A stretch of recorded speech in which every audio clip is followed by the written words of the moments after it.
Hey guys, hopefully I am not peeking, but we are live, and oh my god, do we have a lot to talk about. I know that the BGM probably started. Alright, thank god it's still up. Yeah, we have a lot to talk about, so I'm going to still kind of wait a little bit for everybody to kind of get in here, and just forever that's able to join, thank you very, very much. I know this time is probably difficult for maybe some people, but that's why I put out the community post seeing what time was pretty convenient for everybody else, because this is going to be a very talk-worthy stream. This is a season that has had a lot, just a lot to unpack, a lot of moments, and just everything that we have went through for the past, 6 months of this show. And it's been crazy. It really, really has. I've done so many videos and topics on it, and I've just talked so much about it. So I'm really just going to dive deep and just really just see why, honestly, this is the best season, in the series. I've had a lot of time to really think about just why maybe this would be the best season. And before I go into anything and just more specifics, I just want to say that even with me doing a lot of thinking, Deku, and I'm just going to say certain topics and everything, oh, what is my best fight? What is my best arc? What is my favorite arc? What's my favorite season? So my favorite fight, And the best fight still in this show is still Deku versus Overhaul. That's not going to change, at least for right now, until season 7 and just whatever else comes in the future, and just until the end of the show. But yeah, Deku versus Overhaul, still with those scenes and beautiful animation from Nakamura.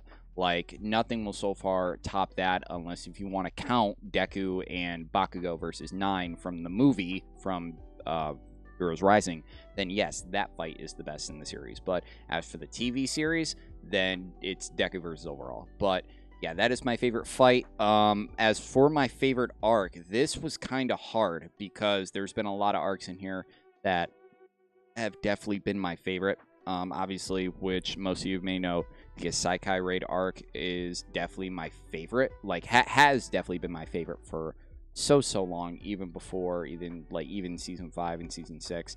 Now with watching season 6, going through the Paranormal Liberation War arc, and as well as the Dark Deku arc, Reflect, gonna have to go with the War arc just because of Dabi, though.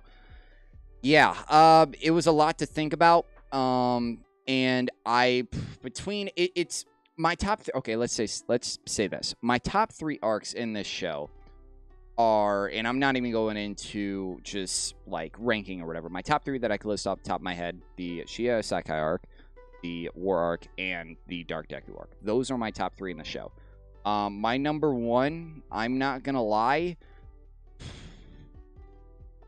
would probably maybe have to be Dark Deku. I'd maybe have to say that. I don't know. It would maybe have to be Dark Deku, with just, it's the number 1 thing where I'd say was probably, in so far, I didn't think that anything would probably top the Dabi reveal, but you can't deny that freaking Bakugou apology scene was without a doubt one of the best scenes in the entire series.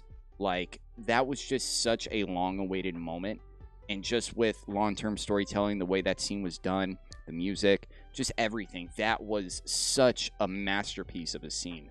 And it just had a lot of people floored with just emotions and just everything for that scene. In that episode is probably the best in the whole season.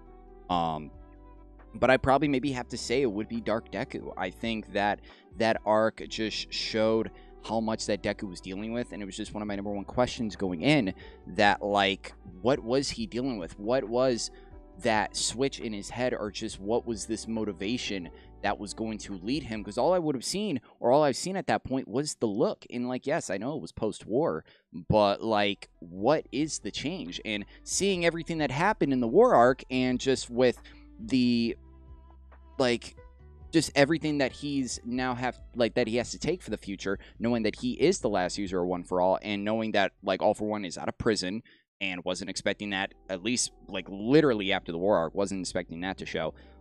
Just knowing that everything that, like, he has on his shoulders, like, and knowing how much of a target he is, I'll go into it later. I don't want to go into it more now, but I just want to kind of sum up that, yeah, I think the Dark Deku arc is my favorite arc in the show. The War arc possibly has to be a close second, honestly. And then probably the Shia Saikai for, like, third. This season has had so many good moments, and I can't wait to just talk about them. Especially, like, let me know your favorite moments, and just even ask me if you guys want to ask me some questions and what, like, other thoughts that I maybe have about this season. Let me know in the comments and in the live chat right here. Cave Woman Dark Deku for the win. I know a lot of people just love this season and just, like, either love the War arc in the manga or, like, the Dark Deku arc in the manga. I have, I think, volumes 24 to 30 as of right now, right above me. I know I still got to get a couple more volumes eventually, especially now that the season is now over. I think I probably just have to get, I think, volumes 31 and 32, because I think that is what touches upon Dark Deku. But no, it's great that it's going to see. Reflect, would you have wanted the Dark Deku arc to go longer? See, with me not being a manga reader, I think my answer would kind of be different. I know probably maybe manga readers would be like, oh, maybe a little bit longer. Honestly, I was really shocked, and I'm not even talking about, like, this arc. I'm just talking about, like, how this season has gone. Not really quick, but just, like, how fast it's, like, went. Like, we're already kind of over.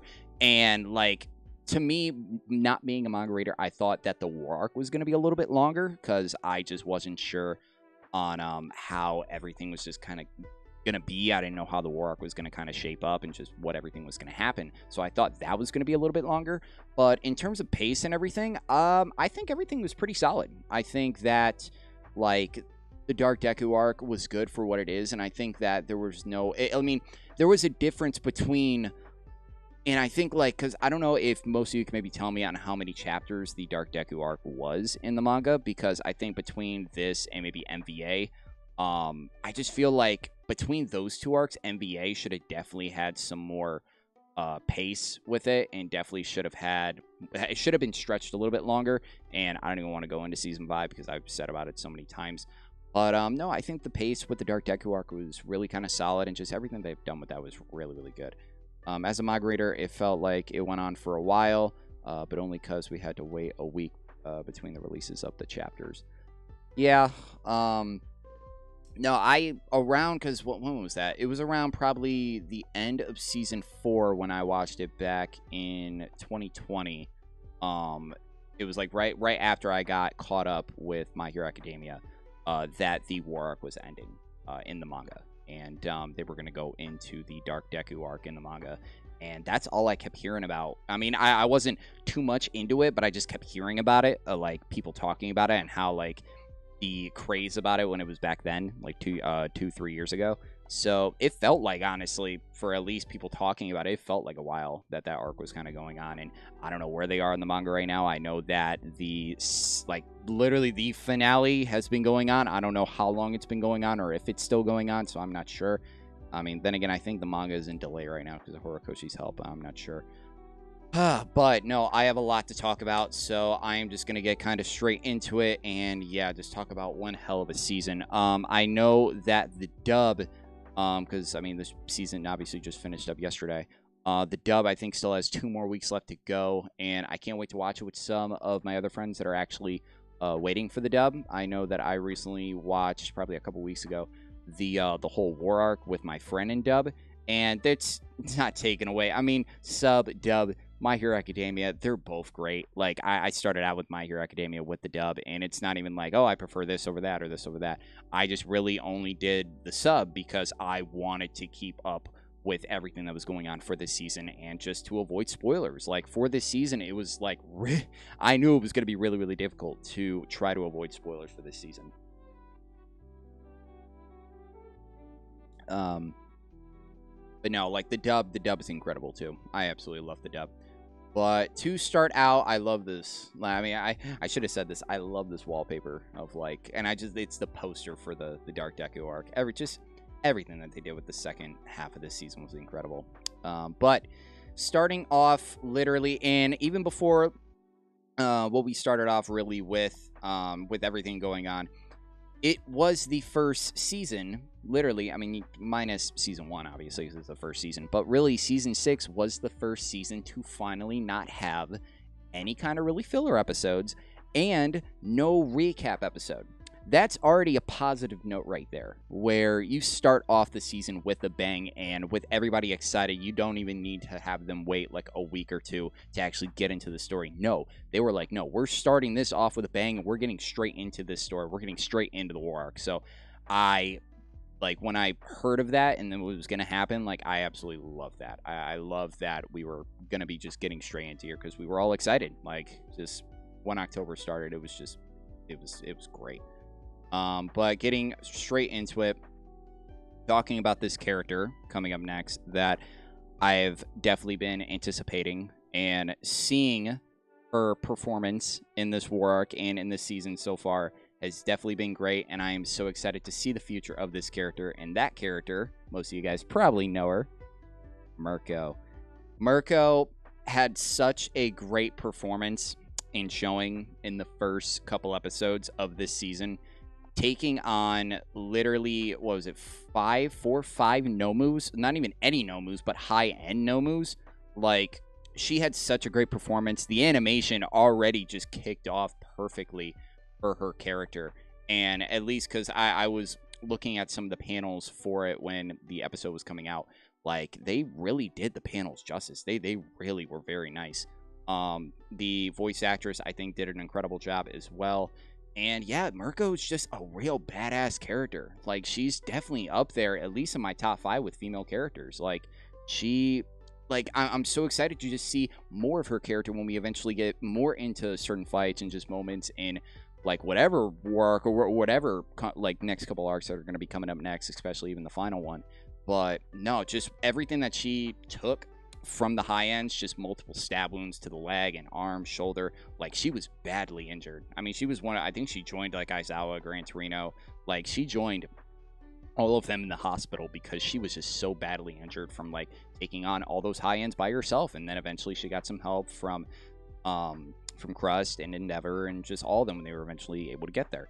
But no, Mirko, definitely, when people were telling me to really look out for this character and how much she was going to probably do in this first part of the war arc, was really, it wasn't even like, yeah, it was much worth it. It was like really, really hyped up, but it was much worth hype. Like, for real, I absolutely enjoyed seeing this character and, like, just her performance and just everything. Like, she kicked so much ass, and her spirit. Like, that's one of the #1 things that I really love about her, is that her spirit, and she treats everything like it is her last, really. Like, at least if she's going to go down, she's going to go down doing what she loves and doing as her mission states. So I love it. I love it, and I can't wait to see the future with this character. She has had some amazing moments. Yes, she has. And I know probably most of you manga readers, you guys are just waiting and anticipating certain animations that are going to be coming in the future with this character. But no, talking about Mirko, and I'll wait to see the future of her. Next, I'm not gonna lie, it came, I wouldn't say really kind of early, but definitely as least for talking about who were my predictions to die in here. I really wasn't expecting anybody from the League to die, and it just really wasn't on my mind. I think only really the heroes were on my mind. Anybody from probably the Paranormal Liberation Army, any of those guys I was expecting to die, but just nobody from the League. And that's where I'm rolling into. Oh, God. Twice's death. And Hawks versus Twice.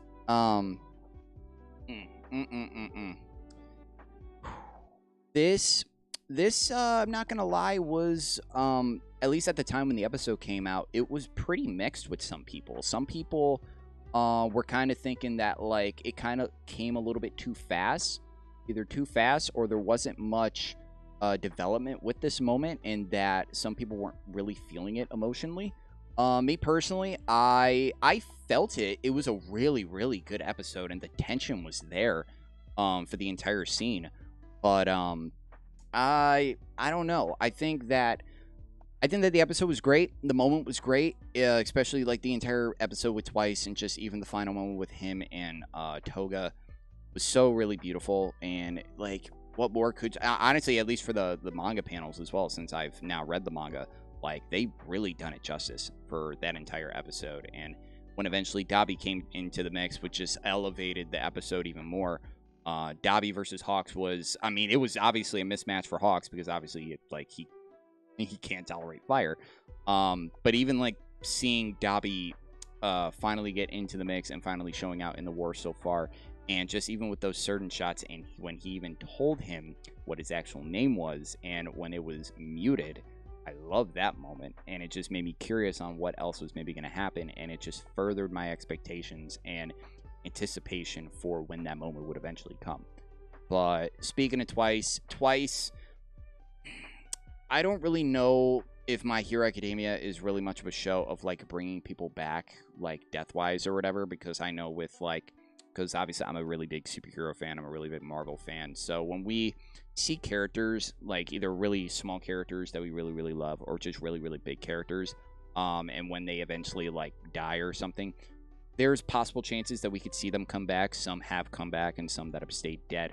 My Hero Academia, I'm not really sure of. I'm not sure if this is going to be the show to bring back certain characters from death, but then again, there hasn't been anything, like, in the show that we've seen so far to allude that, like, people could be brought back from the dead, unless somebody has a certain type of quirk, or I don't really know. But at least for just Twice was a really, really enjoyable character. I was Funko Pop literally right above my PC monitor up here. He was such a great character to just, like, see. He was so much fun, and just it was really, really sad. And I get it made sense. If you had to give me like one person to kill off from the league, I think the safe one would be Twice, because you just look at the track record with Twice and you just see that when he brought in Overhaul and that eventually led into Magna's death, and him being responsible for like feeling guilty and responsible for that, and now him being with Hawks right now and just everything that would transpire after that, like it would make sense on just everything that he was feeling.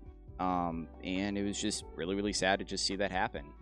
At least I felt some of it emotionally, but I know some people were either like, oh, it just kind of came in out of nowhere, or just like, oh, there wasn't really much built exposition, which, I mean, granted, they did show that first scene a little bit. Like, I mean, there was maybe a little bit in season 5, obviously, as well, because there was a lot of exposition.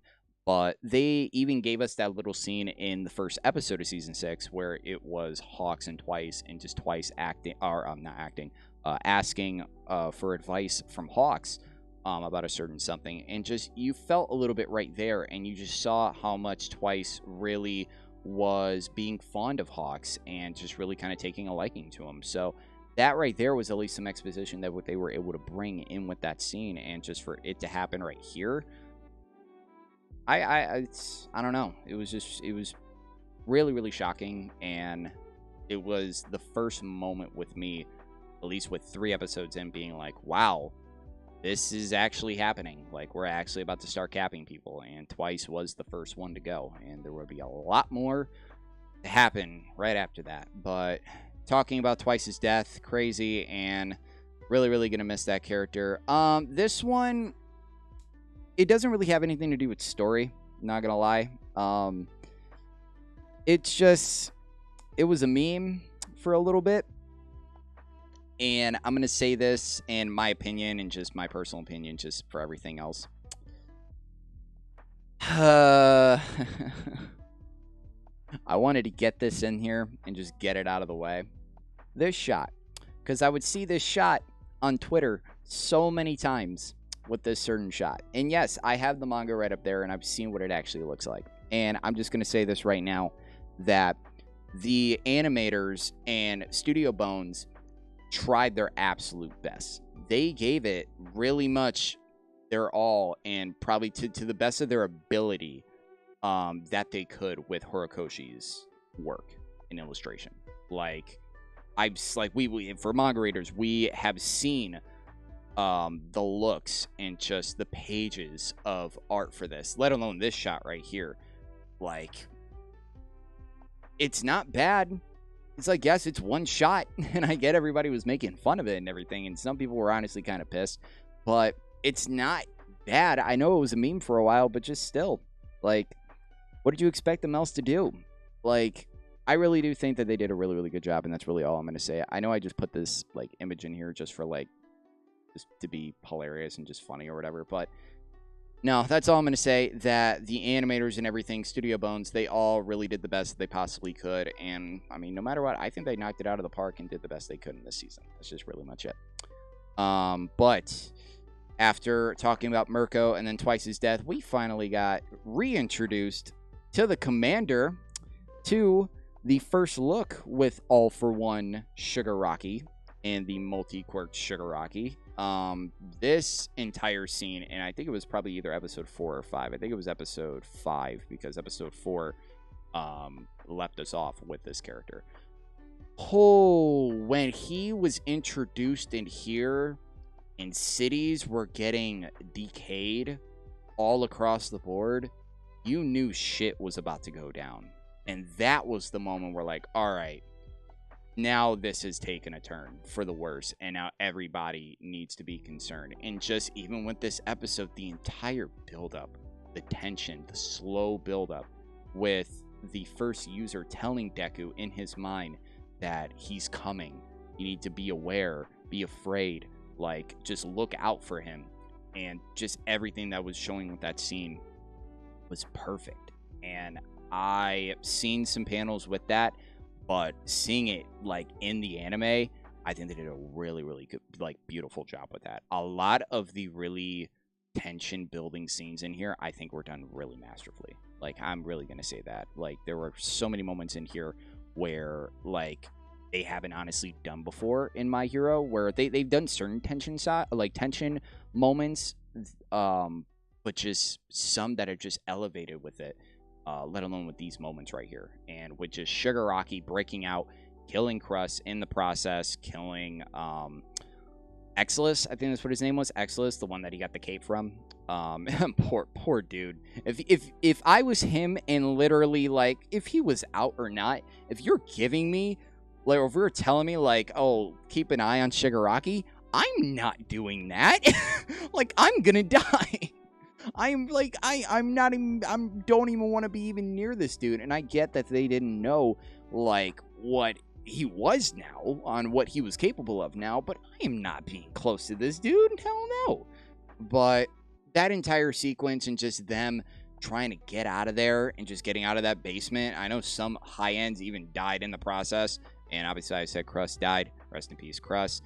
Like, that entire scene was just crazy. Just all of them just trying to get out of dodge from Shigaraki's decay. And now Shigaraki finally being awake and now giving Gigantomachia orders. Like, that was the turning point for this war arc. And it just started so many events that just carried on after it. And this scene was really, really good. And after that, we led into, like, finally his first couple fight scenes with Endeavor. And it was really much Endeavor. We didn't see him really much involve Deku a little bit yet, but just when Endeavor was still fighting him, but when he was trying to catch up to Deku, when he was trying to follow him, because now he had the search quirk. He had Ragdoll, I think that's what her name was, Ragdoll. That all the way back from season 3, which great long-term storytelling as well. When I forgot that All For One took Ragdoll's quirk and gave it to Shigaraki in this moment. Either gave it or duplicated it. I don't really know. But no matter what, he had the search quirk, or he has the search quirk now. And that's such a really, really good quirk. And it makes sense because, I mean, you're looking for one for all. Perfect quirk to have. So he's going to use that probably for, like, the future of this show. Not even only that, he had a radio waves type quirk where he was able to cut off certain frequency and like connections and communications with, like, all of, like, I mean, their side, like, just everybody, like all the heroes, like the communication with the tower and everything, like, just all communication was shut down by that quirk. Can't really remember what else. I know we think he had some barrier type quirks, like kind of shield barrier type quirks that, like, I know it's been a while, but I know that he had some quirks that I believe 9 even had a little bit as well, or they were experimenting with 9. No, that entire scene and that entire fight scene so far with Shigaraki and Endeavor just really showing how much, like, Shigaraki is now evolved, and just seeing the, like, this version for the very first time was scary. It really was scary, and it was a real moment where, like, yeah, this character has definitely evolved.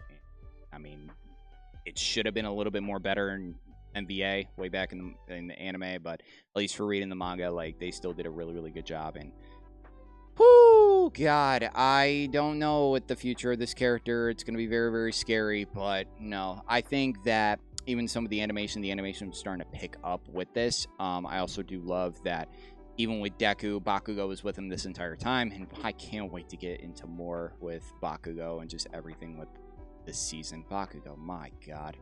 But no, like, that entire fight scene was great.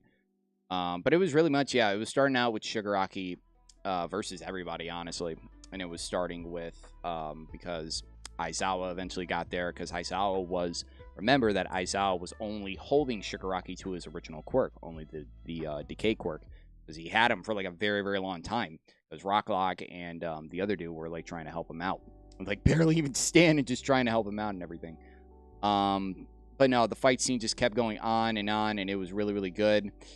Then we saw this scene, and oh my God, did this change drastically, and for the worse, and for Deku's mental state. Oh my God, Gran Torino. Now, in this moment, because going into this season, I was really hesitant, because obviously with me seeing the post Deku suit and just like his post look, and seeing him with the cape and the scarf, whatever you want to call it, I was thinking in that moment, okay, Gran Torino dies. Like, just in that moment, like, okay, Gran Torino dies, and he wants to carry out, not his legacy, but just have something with him just to remember him by. No, Gran Torino is still alive, but he will never be able to do anything again. Or at least let alone hero work. We really still don't really know the condition. I don't know. I don't think he's paralyzed. I don't really think so. Unless you guys want to tell me, but I think that obviously he got so messed up. I mean, that's a punch straight through the torso. Like, oh my god, that freaking shot was insane. And just even the manga panel just did it even more justice. But no, I thought in that instance, like, okay, yep, Gran Torino's done for. But no, he's still alive, but he will never be able to do any hero work ever again. And just even after that, and especially with the bullet shot to Aizawa, which we'll talk about eventually, like just these moments and everything, even with a little bit with Bakugou, were just making Deku just get so angry and frustrated. Like, he was just so angry with Shigaraki and just like, no, I can't forgive you for, or like, I can't forgive you with everything that you have done so far, with everything that is like that has happened and just what's going on. And it was just showing how much more aggressive he was trying to get, and just no one was gonna try to freaking get him out of that situation, that stance. But no, that moment was absolutely crazy. And speaking of Aizawa, was definitely a shocking moment in here. And honestly, people were telling me, oh, it's kind of like a Walking Dead type scenario, and just honestly would be kind of realistic. But was not expecting this moment just to come so fast. In a situation like this, some person would be like, yeah, I don't want to lose my quirk. I'm going to freaking amputate my leg quick as hell. Like, I'm going to cut off my leg straight up the back. And yeah, I'm really still glad that after all this, Aizawa still has his quirk. Oh my god. I really would have been shocked if Aizawa would have been quirkless for the future of this show, because Aizawa is just such a really, really good character in here. And it would have been so sad. Like, and that was at the point where I was still hoping that Lemillion would get his quirk back, at least somehow, because when Lemillion lost his quirk, I completely lost it, because obviously obviously you guys know that Lemillion is my favorite character in the show. Like, he's my favorite character. But no, that moment with Aizawa was just, I think that was when, the first part when Deku and Shigaraki were trying to fight.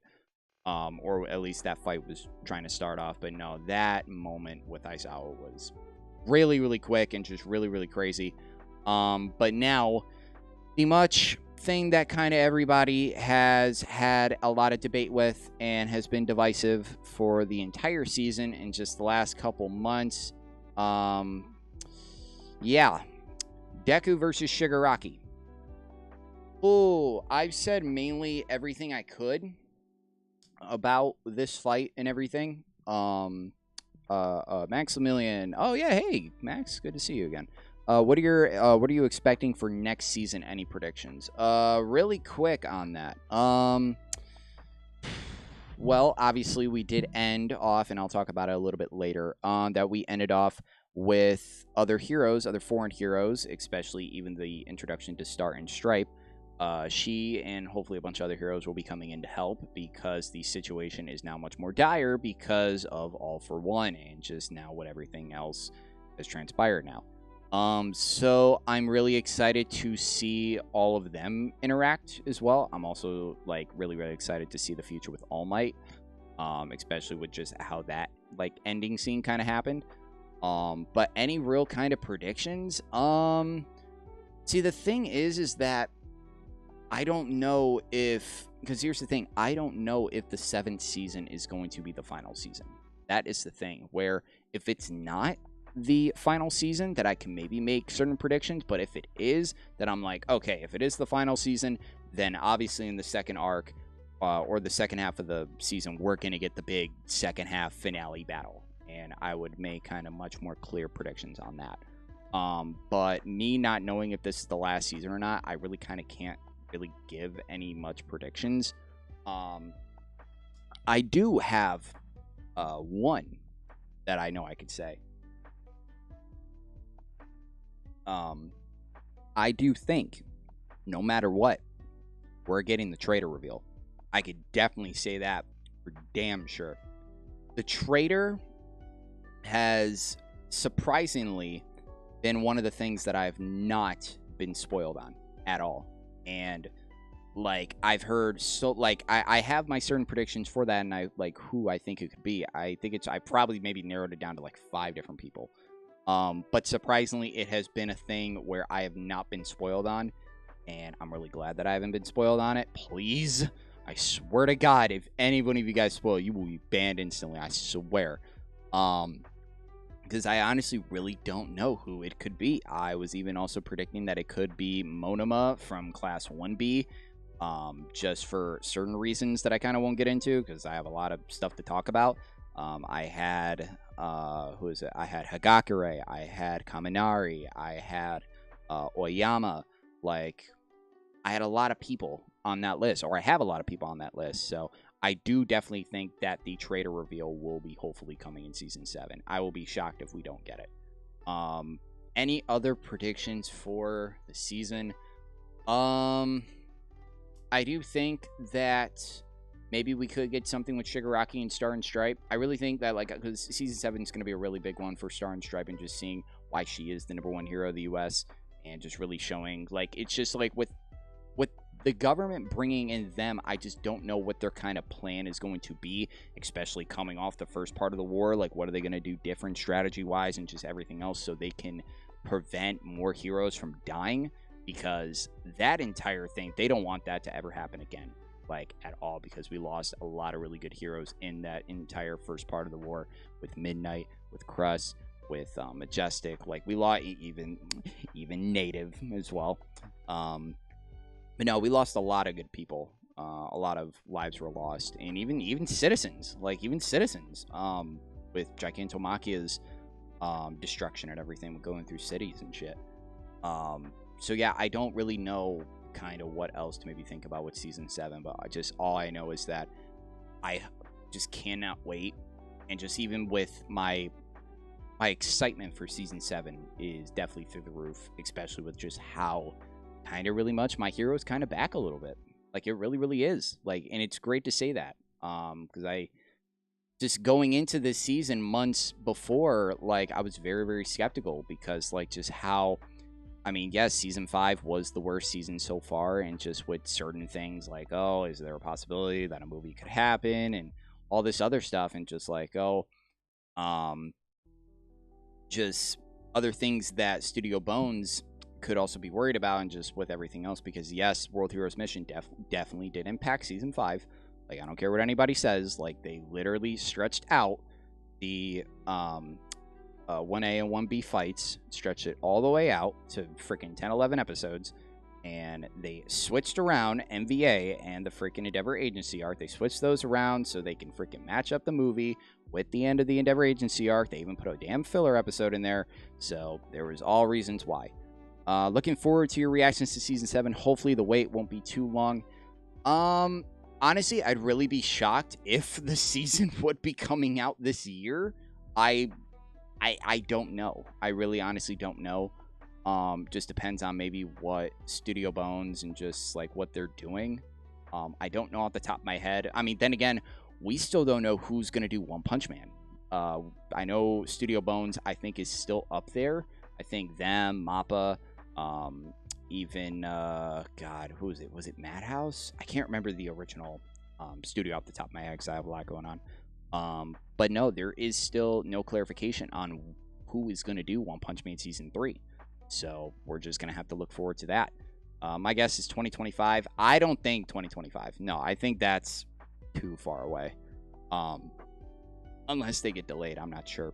I think the manga will be wrapping up soon. Yeah, I think that the manga, hopefully, it depends on his health, but I really do kind of think the manga should hopefully be wrapping up this year. I definitely think this year it should hopefully just wrap up and everything. My prediction, I'm thinking either winter of this year, or winter of next year, so to say, or spring 2024. I doubt that Season 7 will come out in 2025. But I definitely think spring would definitely be a really, really good time slate for season 7, just for them to animate everything perfectly. Wondering how much Nakamura is going to be involved in that season, but honestly, that's just it. But going into what I really want to talk about, Deku versus Shigaraki. Obviously, I mean, you can't see it because I have my camera cropped, but most of you guys have seen it all in the videos that I have Deku versus Shigaraki, like, fighting on my wall over there, like, statue-wise.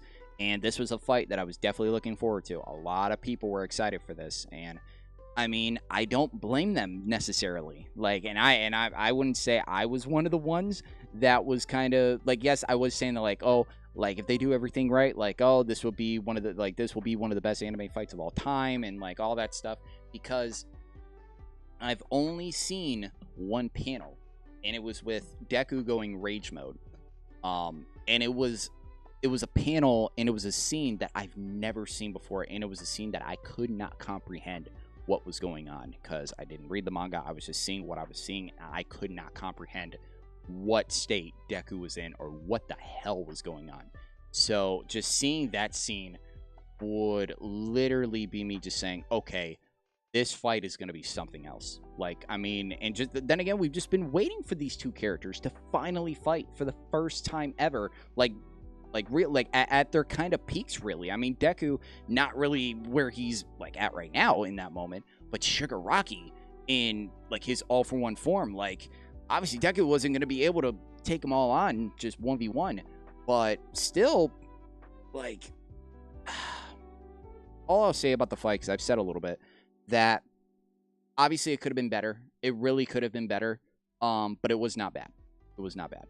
I definitely was not one of the people, and then again, obviously I wouldn't count because I wasn't a manga reader at the time, that this, like, oh, the blue sky ruined the fight.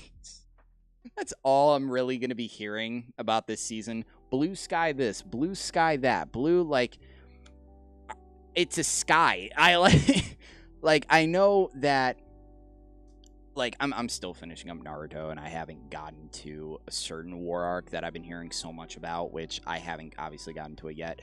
But, like, I know people were really trying to nitpick so much about this, and I get, like, they were really, they're still high. Like, this is one of their favorite arcs, probably in the entire, like, in the entire manga for some people, and I can really get that. And the certain shots in there were really, really beautiful. Like, Horikoshi did an amazing job. But with the anime, yeah, it could have definitely been better, but I am not saying that it was bad. Like, even between the first half and the second half of the season, which one I prefer, like, which one would I prefer? I definitely prefer the Dark Deku arc, that they adapted better, than the war arc in here. And that's, like, minimal. I'm not saying, like, it's like this, where, oh, this was adapted better than this one. No, they're, like, pretty almost even, just the second half was better. It was just better in so many reasons. But no, this fight and everything, I felt it, and I was still entertained. Like, I was really, that's all that matters, at least for me as a fan, and for at least My Hero Academia being one of the first anime that I got into, or maybe get into anime. Like, I was entertained. I was entertained from start to finish, and there wasn't any kind of moment in this entire season where I was disappointed. Like, for real. Like, we've had so many seasons with even season 3 and then season 4 and obviously season 5, like, where we've had those certain moments in the season where, like, oh, they kind of feel like filler, and like certain arcs in there, which just, I mean, it makes sense, obviously, if you have a gigantic arc, friggin' end of the world type arc, where obviously you have All Might versus All for One, which is definitely still probably the second best fight in the entire show, and probably one of the, definitely obviously one of the top moments in there. But then obviously you have an arc after, which was the license arc, where something will kind of calm down. With really, like, the Dark Deku arc was something to calm down, but it was calming down and taking a breather after everything we witnessed in a different way. This was an arc on a character piece and just much more showing with Deku. It was a much more character study with what Deku was going after, his mind and his mental state, and just everything that he was dealing with after the post-war. Like, it's really much else to say. Like, it's nothing like, oh, we go into, like, end of the world, or like end of the world type arc into another end of the world type arc. But no, like, these two arcs really balanced well off of each other. I think everything was paced perfectly. And could something maybe have been developed way more? Maybe, but that's just, I mean, I'm not nitpicking anything, but I just really think everything was done really, really well in here, and that Bones really did a really, really good job. Like, and at least with this fight right here, yes, it could have been done better, but I was entertained from start to finish. No, let me know what you guys think. I know a lot of people have been just saying left and right and just everything that they've like thought about it. Just let me know what you guys think. Just for real, let me know what you guys think and just everything else. Trying to wonder where I'm at a little bit. Oh, I cannot wait to talk about him. Oh, Bakugou, man. And there's just this shot right here just doesn't do it like more justice on what else happens, but just it's one of the shots and just one of the moments. And that, yes, I remember from season 5, and I know some people were saying that like, oh, season 5 weren't giving really much justice about to certain character moments and character development with Bakugou and everything. Trust me, I remember Bakugou's character development that they were giving him, even when like Team Bakugou completely wiped out and freaking swept the Class 1B team back in the joint training arc. But that was a perfect moment and a really, really good episode, one of my top ones in that season, that showed that Bakugou was working together as a team with the rest of his classmates and cared about them. Like, he was actually saving them. Like, and it was something that we've never seen before. With 5 seasons with this, it was such really, really good character development with, like, Bakugou. It was so much deserved because the first couple seasons when getting into the show, I've been really hit or miss with Bakugou. I think it was really when the Deku and Bakugou second fight that happened, which really made me care more about the character and just really show how much he was going through and just how much guilt that he was feeling within himself. Like, oh, if I never got captured by Shigaraki, then All Might would have never lost his power to All For One, or wouldn't have had to retire when he took on All For One. Even though, like, just, oh, he would have had to retire anyway and just everything. But just within himself, he felt responsible and guilty. But, like, Bakugou is my second favorite character in this show. I'm going to say that right now. Dark Deku was the best adapted arc since the Pro Hero arc. Pro Hero, I think you mean, is it the Endeavor Redemption arc, I believe? Because I don't want to mix anything up, but I think probably what you're saying. Because if you're talking about the Endeavor Redemption, when he was fighting, obviously, the high end. Okay, that's what I thought. Yeah, my God, Endeavor versus High End. And that's when I even said that the Lady Nagant versus Deku fight in here, I think that was the best the animation has been since the Endeavor and High End fight, honestly. Because, I mean, it's Nakamura at the end of the, like, I still remember seeing Endeavor and High End, even, like, for the first time when I did see it. And, my God, some of the shots were beautiful and just breathtaking. But no, I remember all the development and everything with Bakugou in Season 5. It just so happened that everything surrounding that just happened to be really poorly paced storytelling and just I didn't like the whole back and forth, like, oh, 3 months later this, 9 days later that. It was just the whole switch around with the arcs and just you guys even remember when probably episode 12 or 13, it was after the joint training arc, but the episode started out with basically the end of MVA, where Shigaraki leveled out Deka, and he was laughing. It was that one scene, and then they cut into the opening, and then the actual episode, and I was excited in that moment because, like, oh my God, just give me MVA. But at the same time, just like, why was that scene even necessary?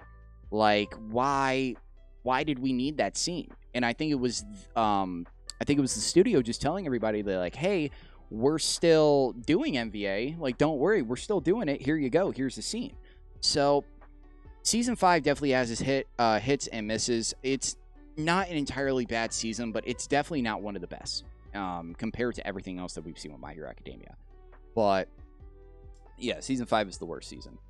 But yeah, with Bakugou, everything that he was feeling when he was fighting with Deku and with Endeavor, and just showing how much, even, of course, that the when Nana's quirk was activated and unlocked by Deku, which that entire scene was great, and it made sense because to get everybody off the ground, he used Black Whip to capture everybody, and lift them off the ground to avoid being decayed and dying. But just seeing how much that, like, because Bakugou really was caring about Deku being like, hey, you're not able to do this all by yourself.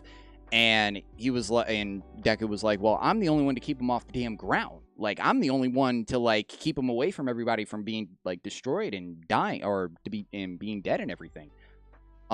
Just seeing how much that he cared for him in that moment, just seeing that more progression is just so good for the character. And then it eventually led into one of the most shocking moments in the show in the season at the time. Because I didn't know if it was dead or not. I really just didn't know, but it was definitely one of the best moments in here. Being Bakugou getting stabbed, and I say best being like what it meant, symbolic wise, because they did the whole scene where like, oh, like I couldn't think, like my mind didn't think in that moment, like my body just moved, and it was the whole scene where way back then when Deku saved Bakugou now saved Deku. Like, I love that storytelling right there. That's just what this season really means with storytelling. It's really good. Now, speaking of the meme scene from a while ago when I was talking about it, this scene, some people had a problem with. And yes, I've seen fan arts and everything of certain panels of the War Arc and everything. And yes, like, you guys gotta remember that they can only do so much. Like, and will I get the Blu-ray for this season? Probably. I honestly might, because with certain Blu-rays, they're able to put certain things in there because obviously they have to censor it for TV freaking purposes.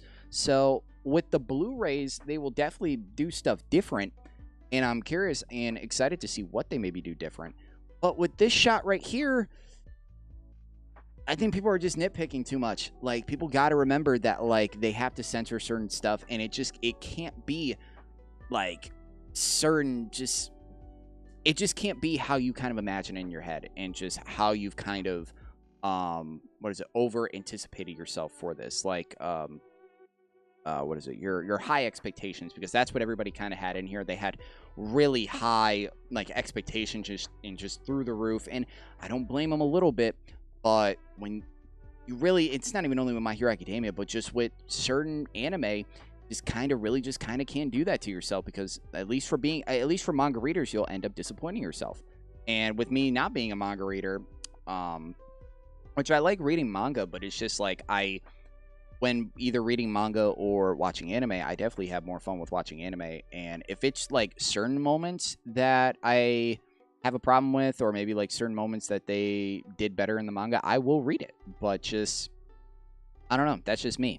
But with this shot right here, I had no problem with it. I just didn't. I really wasn't much like nitpicking some certain stuff with this season. I just really haven't. But no, this minus all the divisive BS and everything, this scene was really nice, and it just showed the progression, even the first progression with Bakugou as a character. And what led into after that was not even only a power unlock, but his mode, not that scene, but this scene right here, the I'd say the rage mode scene, or whatever people like to call it, or whatever. And it was also the first time when we saw a danger sense. Now, in this moment right here, because this wasn't even the only moment that danger sense was going off, because it obviously wasn't explained yet. The first couple times when I was seeing this like lightning bolt effect, I was really kind of curious, like, what is this effect? Like, is this just new animation? Like, what is this? And I didn't know that it was one of the one for all, like, past users quirks. I didn't know that. And now knowing, or just eventually learning that is danger sense, it's a really good quirk to have. I think a lot of these quirks, and now knowing, I think all of them except the second user's quirk, because I think we know Fajin, third user, we know danger sense, we know smoke screen, we know black whip, we know float, and then I think that's really much it. I don't think I'm forgetting anything else. But with this one, yeah, I think it's a really good one to add on. And I just don't think when really looking at it, any of the quirks felt unnecessary. I think they all fit in really well.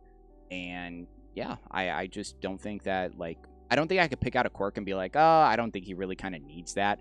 Because I think that all of them really suited him. Like when he was in his vigilante mode and just when he was doing his vigilante stuff, Smokescreen made sense. Like it made sense to do that. And then with the kinetic energy quirk with Fajin, was really, really just cool to see too. Like I don't have any negative things to say or about just even anything to nitpick about any of the quirks or the past quirks of One For All. I really don't. But going into Rage Mode, this was also another scene or another manga panel that I've seen, and I've obviously seen fan art with. That I don't have a problem with it. I know some people have problems with it, but no, even this one as well. This was, I think, yeah, this was the manga panel that I've been talking about for months now. I know probably people figured it out on what I was talking about, but yes, it's this one. When I first saw it, and I didn't know kind of what was. If you were to show me this when looking at this for the first time, I would not have any idea what was going on. Like I look at Deku, I'm like, what the hell is going on? And what is this mode? Like, because I see Black Whip all around him and just everything else. Like, I had no idea what the hell was going on. You can't even tell me. But when seeing this scene, and I was really, really expecting, because I was waiting for this certain moment to kind of happen, like, oh my god, here we go, Rage Mode. And when people kind of saw that moment and they were expecting a little bit more, and I'm talking about non-manga readers, because this moment kind of happened, and then we went into the Vestige world, and that whole scene kind of played out, and I was kind of a little bit like, oh, that's it? Okay. It was just one of those moments where, like, okay, that moment kind of acted a little bit fast, but it was maybe a moment that really wasn't maybe to last long, and that's just maybe me. I don't really know. I wasn't a manga reader at the time, so that's just me.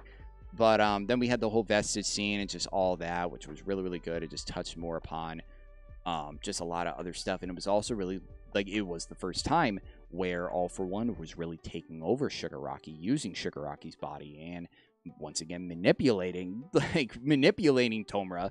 Not even only from when he was little, but obviously still doing it to the adult one now.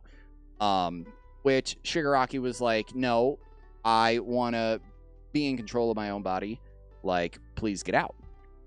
Which that is going to be a very, very interesting dynamic going into the future with season 7, just in the future of this entire thing, on how that dynamic is really going to happen now, especially with the rest of the league, because Spinner had a lot of moments with that, especially with All For One. And I get, yes, you need to, because Shigaraki was only at 75% in that moment, and yes, he needs healing, like his body is all torn the hell up.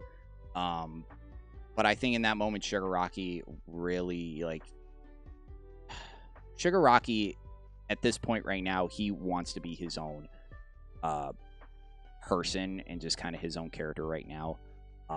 And just with everything that he has right now, and it makes sense with, like, until his process is finished with the last 25%, then it could just, the more character progression could probably just happen with this character. And just I'm really curious on just everything else is what's going to happen. I just have a lot more to say with that, but I'll leave them for another video.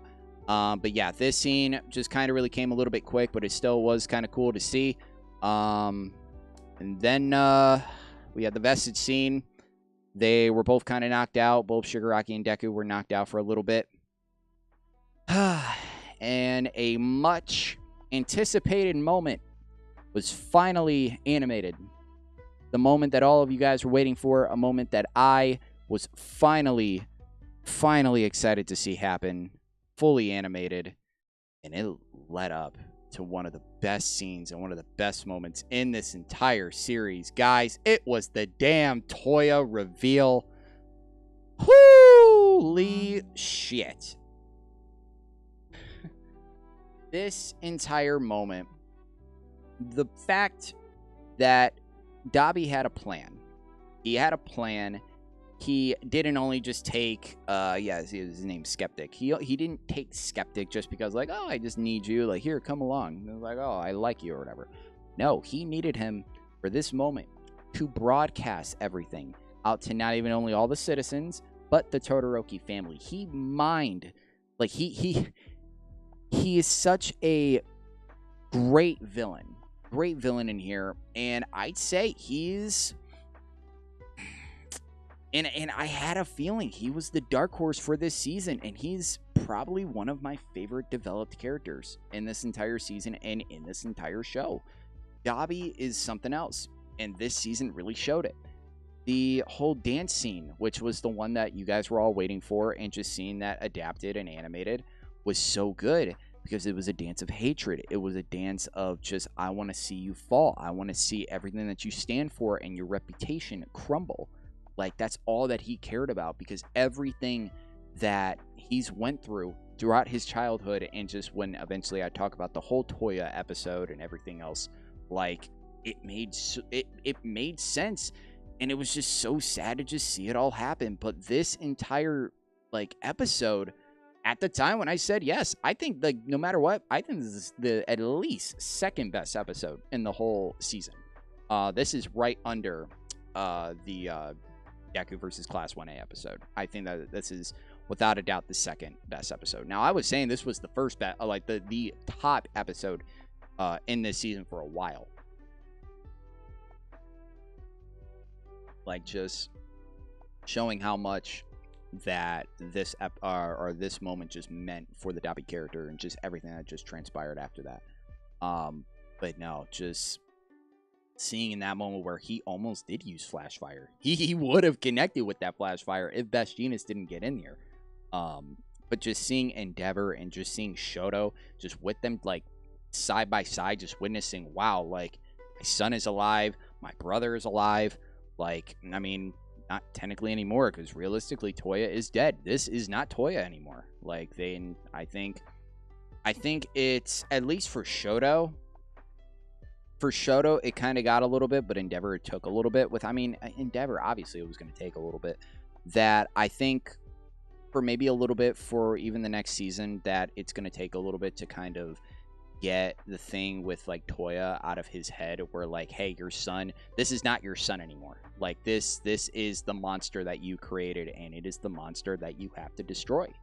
And I think that they kind of got the point across a little bit with that whole Todoroki family episode where they all met together. And I love with just that they're all with this together. Like, they're all finally together. The first time Rei, like, probably was finally out of the hospital, and the first time that she confronted Endeavor since Endeavor put her in that mental institution. So just, there were so many good moments in this entire season, just with surrounding even Dabi / Toya, and just so many good moments. My God. And I could say this right now, all the Dabi Toya stuff and all the Todoroki stuff was adapted beautifully. I think you can either say, like, that was adapted better than the Dark Deku stuff, but I don't know. There's just so much that you can unpack from all that. I think that I still think that the Dark Deku stuff was still adapted a little bit better, but just, my God, they did such great work with all of the Todoroki, Dabi, Toya stuff. Like, it was so beautifully done. But no, that scene, it's absolutely perfect. The way he had a plan, it's just everything with that character. And then we eventually saw Dabi versus Toya finally. Or did I say Dabi versus Toya again? Jesus Christ. Toya versus Todoroki for the first time. Toya versus Shoto, which was a confrontation I've been waiting to see for a long, long time. It is definitely not going to be their last confrontation. I definitely think that this will happen again. It's going to happen for a way different reason, and just probably with way better animation, I guarantee you. If you give me these two characters with Nakamura at the helm with animation, oh my God, that will be incredible. I just cannot wait. But moving on, was a moment that, knowing that when you guys told me that this moment wasn't originally supposed to happen, but kind of made Horikoshi, like, whoever, I think it was maybe the fans or either the show writers, I can't remember, but it was a moment that Horikoshi was like, I didn't want it to kind of happen, but all right, I'll do it. And it was a wish that, still with this being a war arc, we're like, okay, you have everybody in here. You have all the heroes at the helm. You're really missing one certain character. You're missing one character that he is the best hero at UA. He is part of the big three, and he did make his return. Guys, Lemillion returned in this season, and I completely lost my shit. Um, just seeing the return of my favorite character in the show was so great. And I'm not going to lie, it's a tiny little nitpick that I have with this, because obviously I do have the manga, and it doesn't show this exact, like, detail for detail type scene. But when he went into safe burning, in at least the anime, it's like when I'm like sitting right here and I was looking at the scene, I was able to instantly like identify him like easily. And then even the next shot with his cape or whatever, like the shot that happened right after that was, I mean, even more of clarification that, oh my god, it was Lemillion. Where in the manga it was just like a little zoom effect or whatever that happened in the panel, and then it just cut to the next scene, and then they didn't see that it was Lemillion until when he came through the floor or when he came through the ground. Which I think that they should have done that a little bit. Like I think they should have done that instead of putting that much detail with when he came into originally safe burning. That's honestly the only nitpick that I'll say. But still, no matter what, I am so glad that Lemillion is back. I was really going to be surprised if they were just going to leave this character on the shelf for however long. Like, why would you leave this character on the shelf? Like, even, like, obviously he's not going to be anymore. Unless he gets shot again, which that would be really stupid. Like, because I've said this, that there's only, or I've said this to some people, there's 2 characters in here that if they die, I'd honestly be done with the show. And that's either Lemillion or Bakugou. If they kill either one of those 2, I'd probably be done with the show. Because why would you? Honestly, why would you? Because just why? But no, just to see Lemillion back was just such a good feeling. Like, Deku was shocked. Everybody else was shocked. And he had a really, really good moment. And it was just so great because it's just been so long since we've seen him. He's been chilling with Eri, and I kind of wasn't expecting Eri, at least for right now. I mean, just for how fast we were moving, like, oh, she was able to manage her power, and she was able to get Lemillion's quirk back. I love that. So, once again, was just really, really glad to see. I'm so excited to just see what Lemillion has left to be in store, like what left he has to be in stored in the future of this show, and just what he's going to kind of do in the final part of whatever the hell that's going to happen, the second part of the war arc, whatever you want to call it, because I honestly don't know what it's called. The final battle, so to say. But I'm just really excited to just see Mirko, Lemillion, just everybody just to get as much shine as they can. And speaking of getting shine, and honestly, even in this one, I wouldn't even call this filler or whatever. Then again, I never even thought of this as filler, which was Giganto versus Class 1A and 1B. I think that this definitely wasn't filler, and I mean, then again, this was only for like 1 or 2 episodes, so to say. But this was a really good moment to show everybody else, because there's a lot of stuff going on in this war, and even before going into everything else, and just even going into this season, I was really curious on how many characters were going to get certain shine. Even going back into episode 2, was really glad that they gave Kaminari a little bit of shine with that, a little bit, with him saving kind of all the heroes from getting electrocuted and possibly all dying. It was a really, really good moment, and just the season had such good pacing and such good moments with certain characters that you wouldn't expect certain badass moments to come with, like with Kaminari, with Cementos. Like, there's so many really, really good moments that just happen, and just it was great. It was great. What more can I say?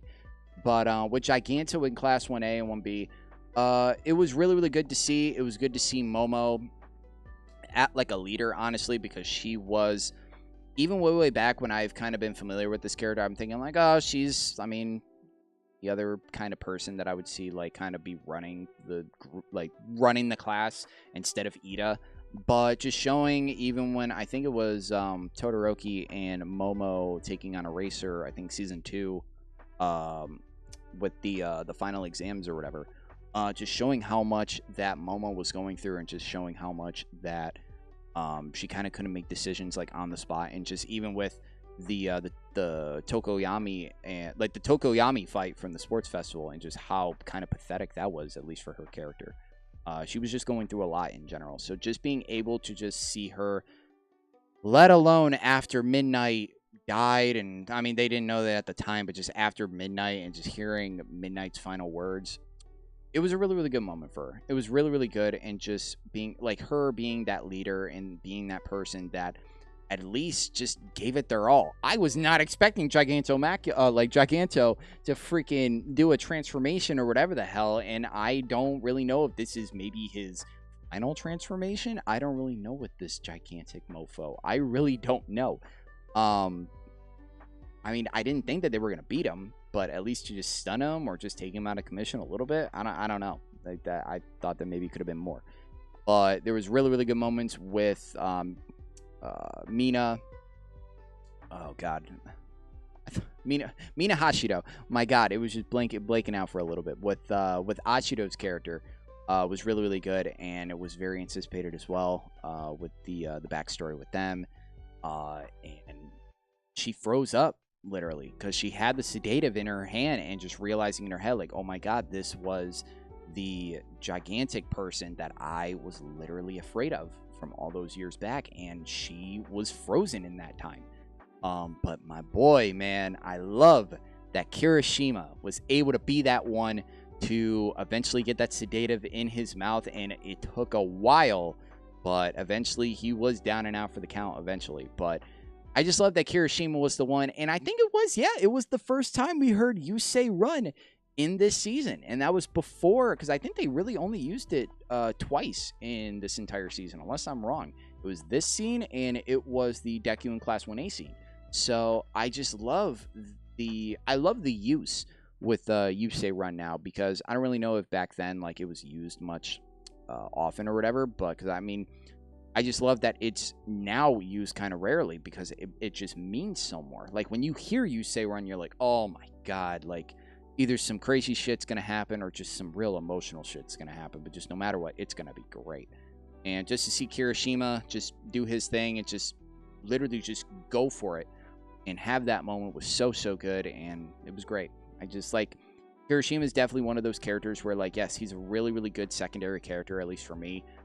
He's definitely up there. I really, really love Kirishima. I definitely still think that his best moment was obviously the Unbreakable scene from season 4. That's his best moment in the entire show. And there's... I haven't heard from some people, but like part of me is really thinking like, I don't know why it's just going through my head, but part of me is thinking like, oh, Kirishima could maybe be the traitor. I don't really kind of know, like, I don't really have any explanation on why he would maybe be it. I don't know. I just, every time I think about the traitor, I just have him going through my head. I don't really know. I think it's maybe just part of me thinking that, oh, like, if he was pressured into doing something, maybe he would do it. But I don't think Kirishima is that type of character. I think Kirishima will be that type of character. Like, no, I'm not giving in. Like, or I'm not giving up any of my friends or giving up any info, or I'm not like selling out or anything like that. I don't really know. I don't know why that just constantly goes through my head or anything. I'm not sure. But this scene and this fight was really, really good. It showed a lot, and it just showed a lot with the characters. It was Midnight's last final scene. Yeah, it's going to be really shocking to see Midnight just not be in the show anymore. She was a really, really good side character to just see. She was a really good personality to just see, and she was a teacher. She was a teacher at UA, so it's just, it means a lot more, at least to the students. One of the most heartbreaking scenes in here is when they find Midnight's body, like, which I think, like, they adapted really, really well, like, after reading the manga. There's so many moments in here, my God. But we still have a lot to go into. I'm going to take a quick couple-minute break a little bit just to get myself together, because I know we still have a lot more left to go on, but I will be back probably in the next couple minutes. Please stay with me because we still have a lot more to go on, and we have just got it started with all this. So yeah, we'll just be right back in a couple minutes.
All right, guys, we are back. I had to quickly fill up on my drink here because, my God, my throat was getting dry. But yeah, we are back. Now getting off of Gigantomachia and Class 1A because that was a really, really good moment. A moment that was still really, really good. I know I didn't talk about it that much when I was doing the episodes, but this moment with, not that, the Toga and Uraraka fight, which I could definitely say one thing when I was going into talking about with tension building scenes. This was a really, really good one. And honestly, I could not remember certain scenes with this moment when Uraraka was walking through the house and just how silent it was. And it was just so quiet. You could hear a pin drop in there. And it was like that for just like a little bit. And then just eventually with Toga coming in there and just trying to like stab her and everything. I mean, what Toga's motive was in here was that she wanted to know, because she was trying to either find Uraraka or Deku or whatever. She was trying to find out, and she was still going off the fact that like, oh, after Jean's death, that would they kill me on the spot? Would they like would they kill me? Like, what would you do? And Toga, in her own way, wanted to get answers from Uraraka, and in that moment, Uraraka kind of didn't give her the answer she wanted, but it wasn't necessarily saying that, like, oh, she would, like, technically kill her. Like, Uraraka said, like, oh, my mission is to stop you, but she didn't say kill you. So, still left Toga a little bit disappointed and everything, and you can even see a tear with that.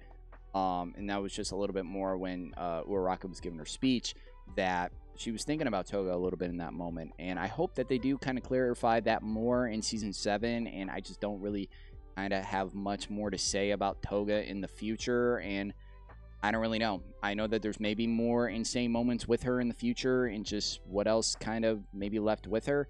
I don't really know. But I think that this just little fight, because I knew that these two characters were at least going to have some sort of interaction with each other, because just why wouldn't you? Honestly, because I've been waiting for these two characters to just kind of have some sort of interaction for like a while, because they haven't seen each other probably since the camp arc, probably, because I know they were there at the Saikai raid, but they didn't have any confrontation, I don't think, with each other. But I think that this was probably the first time they've seen each other since the camp arc, so that was so long. But yeah, this moment was really, really good. Just I love the tension building scene and just everything that happened with here. But next, I'm praying that I didn't skip out on it. Because you have this going on, you have all the Deku stuff, Bakugou was stabbed, just all this stuff kind of going on. Yeah, the Dabi Toya reveal, you had Bastionis finally getting in there. All the heroes are freaking going at it with the villains. The Nomus are here. Just there's so much going on. Lemillion's back. And eventually, at the very end, this was a moment that I knew that was coming. Didn't obviously know how it was going to kind of happen, but this was a character that I've been waiting to have like at least a moment in here, and he definitely did. Sucks that he got caught, but it was Compress. Compress's not even only face reveal as well, and my God, now just thinking about it now, like, oh my God, Compress. Yes, he was in quite a bind with him and Spinner being like tied up and secured by Bastionis, but Compress had a ballsy but also really smart strategy for getting out of it. Oh yeah, let me use one of my like little Pokemon balls. Let me just put it on each one of my limbs or whatever. And yeah, there we go. That's how I'll get out. Oh my God. Like, oh my God. When just seeing that episode, because I think that episode came out on Christmas Eve. Like, that strategy was so brutal, but it had to maybe be done in order for him to get out and for him to make that grand moment, like that grand performance, like he would probably say, to like save and rescue the rest of his like side, like Spinner, Shigaraki, all of them, to get him out of harm's way. Because we do eventually know that Compress is captured. I think he's not going to Tartarus. I think he's going somewhere else. I couldn't remember because I know it's been a while. But no, Compress is captured. I do think that we will still see this character in the future, and I do think that eventually, like, he will be probably broken out. Especially now knowing that Gigantomachia was also captured as well, I definitely think that we will eventually see him as well. Just most of the villains, we'll all see them kind of together again. Sadly, probably twice not, unless something crazy happens, which I can't say anything with twice, or just if there's a possibility that they can bring him back in some way somehow. I don't really know. I know people kind of joke about the whole like time traveling thing with Aerie and everything. Like, oh, if Aerie's able to do evolutionary like rewind, could there be a possibility that her quirk will be able to use for time travel, or just maybe with another character? I don't know. I just see like time travel being thrown around a lot, and I don't know, just My Hero Academia was just probably one of those shows that was just like that. My thing with time travel is that, like, if it fits into the show and if it's necessary, then why not? But it has to be one of those things where, like, it needs to be kind of one of the end things in this show. And even going with, like, because I know it doesn't have anything to do with anime or whatever, like Avengers Endgame, like, they really didn't have any other option. They had to go back in time to get the stones and just to make their own gauntlet and to get everybody back. That made sense. There really kind of wouldn't, unless there is a certain moment or a certain big character that dies or something else that would make them go back in time. Then again, we just don't know if it's possible. So maybe it's just them all joking, and I don't really know. So I'm not sure. But Compress had one hell of a showing in here. It was definitely probably the best moment for this character, and I'm just so excited to see everything else with this character in the future, because I definitely don't think it is his last. But it was at this moment, Gigantomachia was caught, Compress was caught, and the war was over. At least the first part was. And that was the whole kind of conclusion to the war arc. And I think just my final thoughts was it was adapted really well. Definitely could have obviously been done better. But still, for at least the first arc in here and just much anticipation, like, I was really entertained and just like put in for a ride that was absolutely insane. Like, I loved every single moment with this war arc, and it gives me a taste. Like, this moment right here, because this entire arc that I know has changed the whole landscape for this show and this series for the future. Like, we've seen what it's done with society. We've seen what it's done with the heroes, with the villains. The villains are broken out of Tartarus. Like, this entire arc has just catapulted so many events into so many things for the future, and I'm just excited to just see how it plays out. But this shot right here was definitely one of my favorite shots in the whole season, and it just shows a lot with this face. I think this entire shot right here with Uraraka, at least animation wise, was done beautifully. Like, just that face just tells everything. It tells everything for the future, and it just tells a lot for the heroes, like, in that moment. Just seeing in that moment, you're seeing that that hero spirit. Like, you're seeing somebody that doesn't want to do this anymore, and who knows how him growing up was kind of being. Maybe he idolized heroes, and just, we don't know. At least for that character, it's the difference between, like, oh, if she was looking at somebody that we've seen, like a character that we've seen give up on what he wants to do, compared to like a character that we've never seen before but still like wants to quit on doing what he loves to do. It definitely would have been way different and probably much more powerful if it was somebody else. Like, if it was I can't remember the name off the top of my head. He still ended up retiring though, because I know most of you guys might know who he is. He was one of the first heroes that we were introduced to in this show. He was usually with Kamui Woods. He was doing, I know it's a certain moment that's in my head, but you guys might not think about it, but he was doing security work with Kamui Woods back in the sports festival arc way back in season 2. He was a big dude. He was a big muscular kind of dude. I think he was the dude that caught he was, oh my god, I don't know the freaking character's name, or even the other dude. He was the dude that caught that traitor in this season before all the war stuff hit. He caught that smiling hero or whatever. in the beginning. If most of you guys know, you guys know. But it definitely would have been more impactful if it was somebody that we would have known, or if we would have been seen before. And this look just tells everything. And I don't know. Uraraka's just been, because originally, like, with her character, she just wanted to become a hero just for the money, which it's still good. She had a motive, and which is a really realistic, and wouldn't say is selfish. Like, it's not selfish whatsoever, because she wanted to help out her family, because her family was going through hard times. So being from what she wanted to do, and now learning what she wanted to do during the license arc when she was seeing Deku, what he wanted to do and just save as much people as he can, that was that turn with that character. And that I don't think we've seen, even with her going through the Hisaikai raid a little bit, because she honestly felt a little bit more guilty, or at least within herself, that she wished that she could have done more, especially with Night Eye dying. There was just a lot that she was just doubting with herself, and just a lot of regret and guilt that she was feeling for that entire kind of arc so far, and just even after that. But no, I think Uraraka, what they've done with her in this season, God, it's just like, it really, with Uraraka, and even with like Ida, but Ida really comes in just with the Class 1A fight. But just with Uraraka, they've done such a really, really good job with her character this season, and it's just been so good that this was the character development that I have been wanting to see. Like, for real. Like, I just love certain moments that we've got with her. Like, just even with this moment, and then eventually with the speech, which was just incredible as well. It was just so good to just see moments with this character and just to see her grow. And I'm just so excited to just see more of her. Like, for real. I can't wait. But then after all that, which this moment wasn't expecting, at least for right now, but it makes sense to like do it when the heroes are most vulnerable, which was the Tartars breakout and All For One getting released, or at least broken out.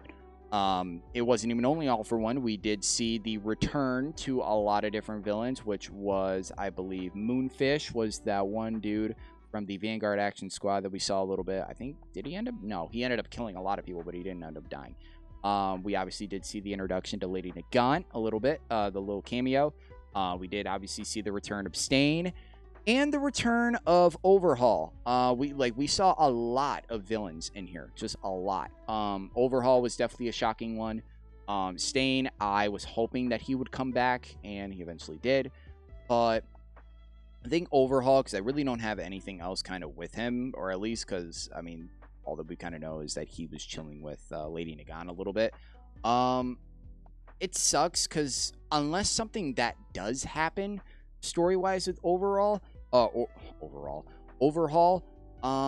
don't really see that much with that character anymore. And it really kind of sucks because, honestly, if I'm being real, Overhaul is kind of my third favorite villain in this entire show. I have him more up than most of these villains in here. I think it's Overhaul, Shigaraki, and All For One. I mean, Shigaraki and All For One kind of go back and forth, but no, Overhaul's like my third solid. So just to see him possibly not being able to like do anything anymore in this show, just for like, I mean, he has no arms anymore, and just his entire like he doesn't have any, can't go on. Like, it's just like he doesn't have that kind of spirit or just anything else anymore. He's so down. And like he just doesn't have any confidence, and he's just so done. He's just done. It's really much it. Can't really go into much more with it, but he's just done. And the only thing that he wants now, like with his life probably, or just what he wants now, is just to go see his like father, grandfather, whatever it was. But no, with Overhaul, I don't know what they're gonna do with him. If it is nothing that we're going to mainly see with that character, it's really much kind of sad, because he's definitely one of my favorites. So I don't really know, but where we're kind of at right now, that the villains are starting to, I mean, All For One is just insane right now, and I know he's just probably going to get more insane as the next season, if it is the final season, or just the future goes on, at All For One, because this is a moment that I have been really anticipating for a lot, because I thought this moment would have probably maybe happened before the war, just to get him out, and have all the chips stacked like in your favor against the heroes, and just for what you wanted to do. But no, that this moment now happens after the heroes are all vulnerable makes much sense. But just what he does with Deku and just like the mind, like the mind games and everything is just crazy, man. That's why All For One's just, he's such a badass villain. Like ever since that we were introduced, like All For One is just something else, and I just cannot wait. But no, the breakout happened, and yeah, there was a couple scenes or a couple episodes before the Dark Deku arc, which two episodes happened.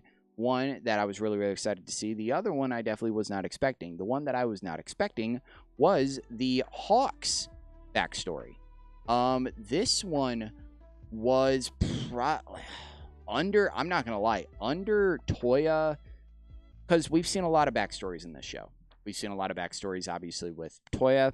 We've seen a lot of backstories with Gentle Criminal, because I definitely don't forget about that character. He's definitely one of my favorites. And he was one of the reasons why I love Season 4 so much.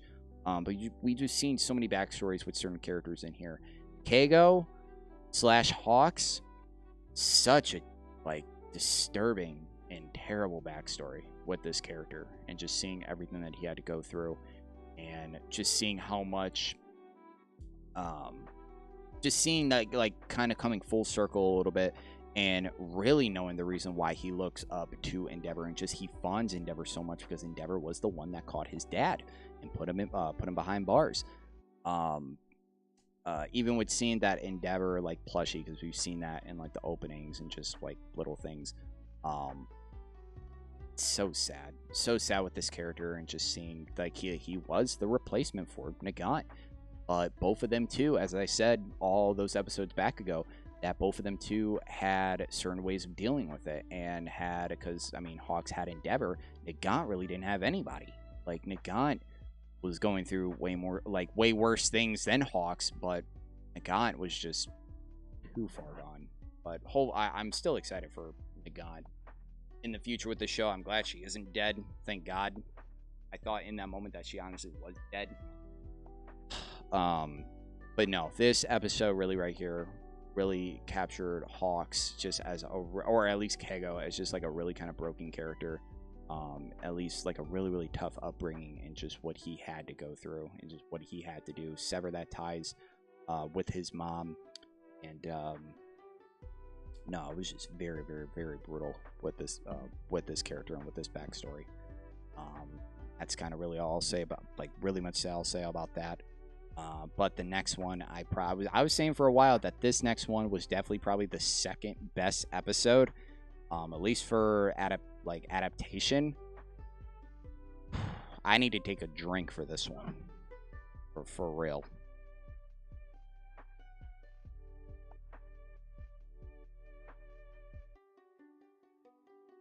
The episode that I was really, really anticipating and looking forward to, the episode that I wanted to see for so long, because I've had so many predictions on how they were going to do this, how the backstory was going to be told, but it was finally told, the Toya backstory episode. It was a little bit similar to my predictions, but just way kind of worse. And I say worse as in just just way worse that happened with Toya and just everything else that he was going through. Just imagine you as a kid that with your father, knowing that, like, oh, my father sees, at least at the time, my father sees so much in me, and like he wants me to become the best. Like he sees so much in me, and he pushes you to be the best. Knowing that, like, oh, you are my number one. You will be the one to surpass the number one. So he had that motivation, but then eventually, just as like obviously with Ray and Endeavor, just knowing that with Toya, that didn't have his mom's like ice quirk, like he just kept burning and burning and burning, and that's why he just wasn't gonna be the one to surpass All Might. Like he wasn't gonna be that kind of golden child / perfect child that Endeavor wanted. And then continuing, like, as oh god, what's her name? Oh god, because I know Natsuo. I can't remember Shoto's sister off the top of my head, but as Shoto's sister was born, then Natsuo was born. And then eventually when Shoto was born, like, just that entire shot where I think it was the shot when Shoto was born, but the scene where you have Toya's face, and then Endeavor's face, and then Ray's face, got 3 different expressions going on. You got Toya's expression where, like, he's just seen these people come into his life, all these siblings that, like, just knowing when each one is being born, the more, like, less worth that he is feeling. Like, that he's feeling within himself, and how much that, like, his father really doesn't give a damn, and just how much that he just wasn't gonna be like, oh, just where that attention was gonna be on me, and just that. With Endeavor, finally, it was like, oh my god, I finally had my golden child, which was Shoto, and finally being able to balance those 2 quirks together. And then Ray, like, just look at that face, man. Just look. Like, Ray has been through so much, and it has just been through so much, and just with her being in the mental institution, whether Endeavor wanted to put her in there or not, honestly was the best for her in that moment. Like, I'm gonna be real, like, I could not imagine her continuing the life in that household. So I think, like, it was best, whether or not, like, I mean, because obviously it broke her mentally, and she obviously gave Shoto the scar, and she just could not deal with that anymore. She was just so broken. The entire family, there's so much with his family that I love that with Horikoshi has done with this. Like, it's one of my favorite things with this show is this family dynamic, because it's so effed up, but it's so good on character development and storytelling, because just for how it is and what the future is now going to be, adding in Dabi/Toya, and whatever the future is really going to hold. Like, it just makes so much sense, and I just cannot wait to see the future. So many scenes were done really, really well with that entire episode. Like, certain panels, like, it was so good. So good. But no, as we were kind of getting out of it and going into the second half of the arc, or the second half of the season, we found out that Deku originally was still in a coma, but then after having the whole Vestige episode, and then finally being introduced to all the rest of the users of the past users of One for All, that he, with the help of All Might, wrote all the notes and eventually told all of them his power, like what his secret was, which I was not expecting. I really, really wasn't. I knew that he was leaving UA. I knew it. Like, I knew he was going to leave UA. I didn't know why. Until, like, and All For One got out of prison and broke out, and now having this gigantic target on your back, that would make sense to kind of leave everything behind and just to really go on and do your own thing and not to put anybody in harm's way. But at least for the power, I wasn't expecting at all that the power would be revealed at all. And that was when Deku eventually left. I'm going to say it for the last time. Oh, blue sky! Blue sky, ruin the sea! Oh, man. I don't care, man. I still laugh at it. People will nitpick anything, and it's just like, I'll find it funny. I'll find it funny. Like, you imagine just, like, if it, like, before the second half of the season that we were going to get, and just how good it was, like, way before, like, people were just freaking... just really just nitpicking this one certain shot, like, oh my god, the clouds ruined it, like, oh, it's daytime, da-da-da-da-da. Like, I hope that just for season 7 and just everything else, we can kind of get off the whole nitpicking thing or whatever. Like, some of it was necessary because of what it was, but for stuff like this with the sky and shit, it's just too much. Then again, I know that's the cool thing now to do, is just to make fun of My Hero and all that shit, because compared to everything else, like, it is what it is. If you want to do it, go ahead. If it finds you joy and whatever, just whatever. Doesn't bother me. Anything in here honestly didn't bother me. But no, we got to the arc that I was so excited to see. One of the reasons why I got the display and just everything else, the Dark Deku arc / the Vigilante Deku arc / whatever the hell else you want to call it.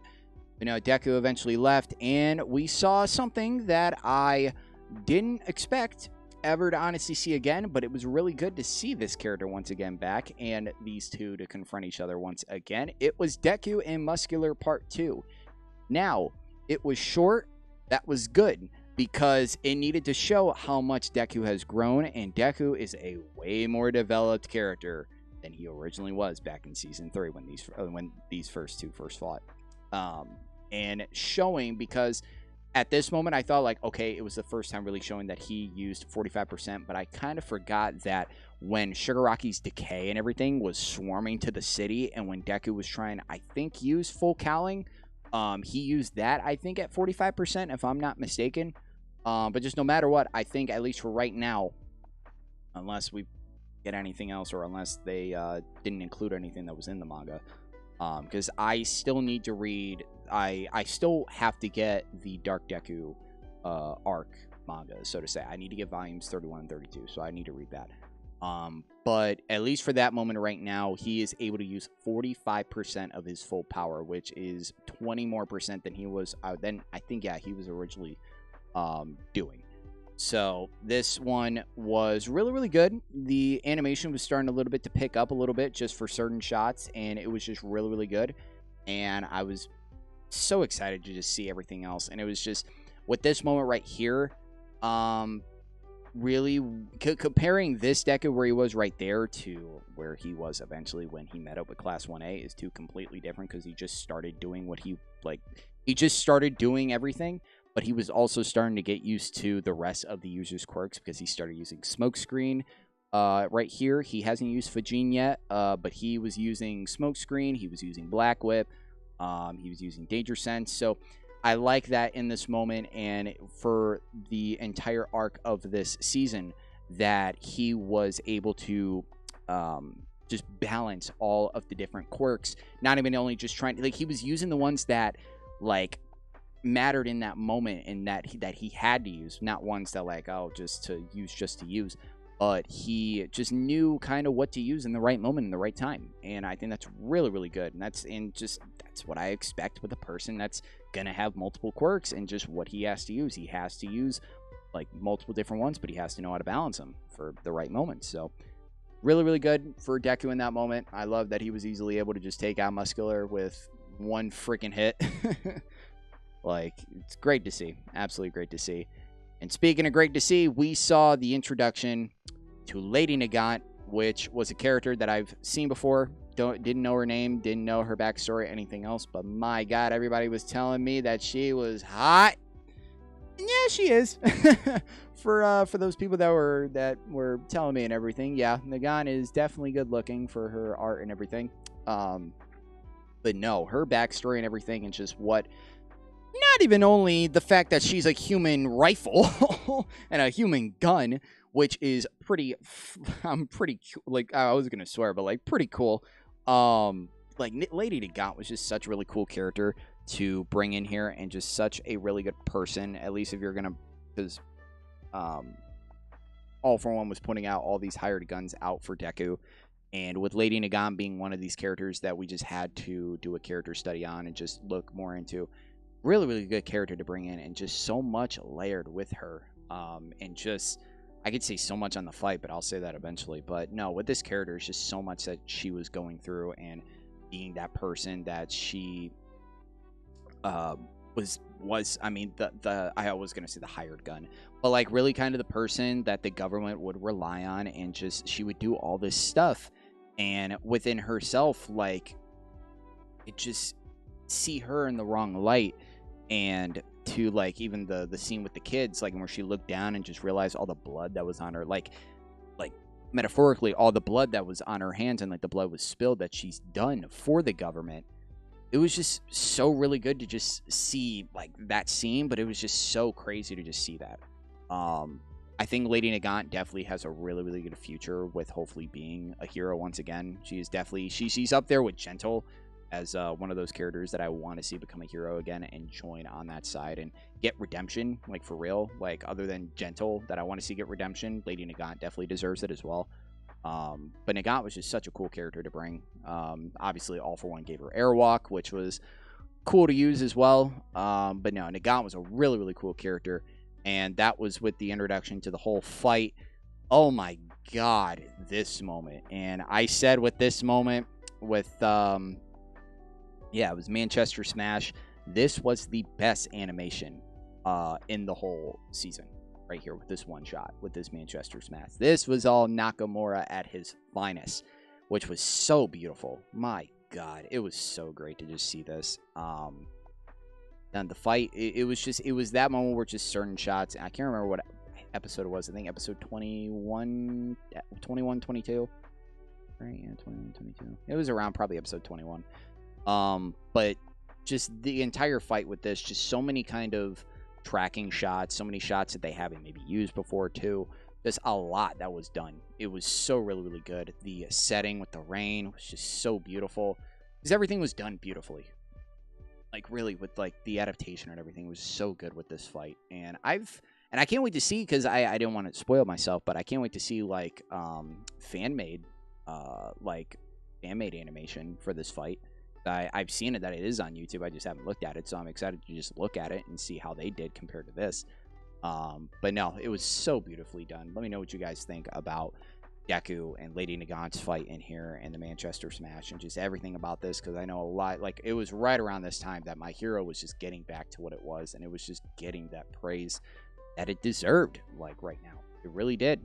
But no, and this is another slideshow one, but my god, it freaking deserves it. Let's just go into it. Come on, where is it? Alright. I've said it once and I'll say it again. This is one of my favorite looks, not even only of My Hero Academia, but one of my favorite looks in all of anime. Not even only, and this is way before that I even knew what he was going through and what his mental state was, but just looking at that character. If you were to tell me this was Deku, no. Hell no. You wouldn't convince me that this was Deku. If this was, I really wanted to know what the hell happened. Like, especially that shot right there. My god, he looks insane. He looks so much like a villain more than ever. And even, like, I mean, at the time, I thought they maybe were going down a villain route with Deku, like, way, way before, but obviously that wasn't the case. But no, I've said it before, that just seeing how much that was put on Deku's plate and everything that he was dealing with, and just showing how much that he even pushed All Might away. Like, he didn't want to deal with anybody anymore, and just he didn't want to, like, push that burden onto anybody else. Like, no, All Might, you don't need to protect me anymore. Even with the rest of the class, like, I don't want them to get involved. Like, just everything that he was going through, he just wanted to leave everybody out of it and just let him do what he had to do. And he could only do it for so much, with no food, no water, like, no rest, barely anything. Like, we saw with that one villain that I think it was that Puppet Master villain, that you just saw the lust and just saw the emotion just drained, like, out of him. Like, he was doing dialogue, but he could not do anything. Like, for real. Like, he was so close to fainting. Like, he almost did probably faint in that moment. And he wouldn't have been able to do anything. But no, the entire look with this character is so beautifully done. Horikoshi knows what he's doing. And, like, even in this moment right here with that shot, I've seen the manga panel with that, and I definitely think that they could have added a little bit more detail with, like, I think they did, like, an eye. Because, I mean, we obviously know that with the green eyes, like, even with this next image right there, like, with the green eyes, with this look of the character, I think that, like, when he was walking, I think, like, he had the eye look right there, but I don't know. I thought that maybe that would have been a nice touch a little bit. But nonetheless, like, that entire scene where it was setting up, like, oh, I've seen him before, he looks like a Nomu, he says he's a hero, like, that narrator, or that narration with him while he's walking, and just everything, like, the setup and the tone of that scene, so beautifully done. I love that scene so much in here. It's one of my favorite shots in here, and it did the scene so well. It did it justice. It really, really did, and it did this entire arc justice. It really did. And it's just, I love the look. I love the look. Sadly, well, I mean, which is good. I say sadly for like good and bad. It sucks that we won't be able to see this look of the character again because he looks cool, but character-wise and mentally-wise, it's not good for Deku. But I am glad that it did end on a good note, honestly, because I was really curious on how they were gonna end this this season, nonetheless. But yeah, eventually, with all this look and everything, and when he was maybe going to be passing out and probably going to be captured by that the puppet master villain, they eventually countered with Class 1A. And please let me know everything you guys can about this scene in this episode. Not even only the Bakugou apology scene, but like just this entire episode and what you guys think, how it was adapted, how it was done, everything. I really want to know. Like, I've heard so much from other people that I've known and how this was done, but this is great. This is 100%. It was 100% a masterpiece episode. Because not even only with getting almost everybody with UA in there, or everybody in 1A in there, and showing how much that Midoriya has meant to them for specific characters, and just like each of them on what he's done and made them felt for the past year that they've been at UA together. But even a character like Ida, that I've been wanting to see progression and just shine with since season 2. Ida has been irrelevant for seasons, my God. And for him to be that person in that moment to catch up to Midoriya was so good. I think that there wasn't a beat missed, and there wasn't a mistake at all. I think the right characters, and I'm thinking about Horikoshi's like perspective, I think he put the right characters in the right places in the right moments in this entire episode. I love that, obviously, when they went to go rescue Bakugou way back in season 3, and Deku used that slant slash hill, or that ramp method with using Ida and Todoroki when they were all trying to save Bakugou. I love that they brought that back in here to catch up to Deku. It's so great, and it's such good long-term storytelling as well. I love that. Love that Uraraka was being able to do a lot in here. Todoroki had a lot of really good voice acting shine in here as well. I'm seriously, what else can I honestly say, unless you guys want to ask me questions on this episode? I've said literally everything I could about it. Like, it's so good. And this is the episode where I kind of realized, yeah, this is the best season. For real. This is not even only the best episode in the season, but this is the best season in the series. For real. For just this entire episode of just what it meant and everything that they've grown together, with Ida catching up, with Bakugou's apology, and then I'll get into it, but just looking at that scene with Bakugou holding up Deku, and the lineup shots where it starts off with Deku and Bakugou when they were kids, and then in middle school, and then now at high school, and the same dialogue happening, but with different versions. Like, I can't wait to get the manga for that and just to see the panels for that. I really can. It's so beautifully done. And I really can't kind of say anything else. This is the episode which makes it the best episode, or this is the episode where it makes it the best season in the series. There we go. That is what I'll say. That, you can quote me on that. I really don't give a damn. This right here, this moment in this episode is the main reason. And this arc, all of this culminating for this entire second half of the season, is the reason why it's the best. That is all that I will end on it. But after all of this, after everything that happens with this, after Bakugou apologized, they finally bring back Deku to UA, and not to open arms to everybody, because yeah, people were real pissed, and they were not gonna have him in here whatsoever originally. Which, not gonna lie, I mean, would be realistic. Like, realistically, why would you bring the bait to, like, UA, to the sanctuary where everybody is being held at? And then once again, I think Horikoshi did a really, really good job picking Uraraka as that person to give the speech. I don't really think you could have anybody else. I mean, you could have Ida if maybe the roles were maybe reversed. If maybe you would have had Uraraka maybe catch up with Deku, and then maybe like Ida.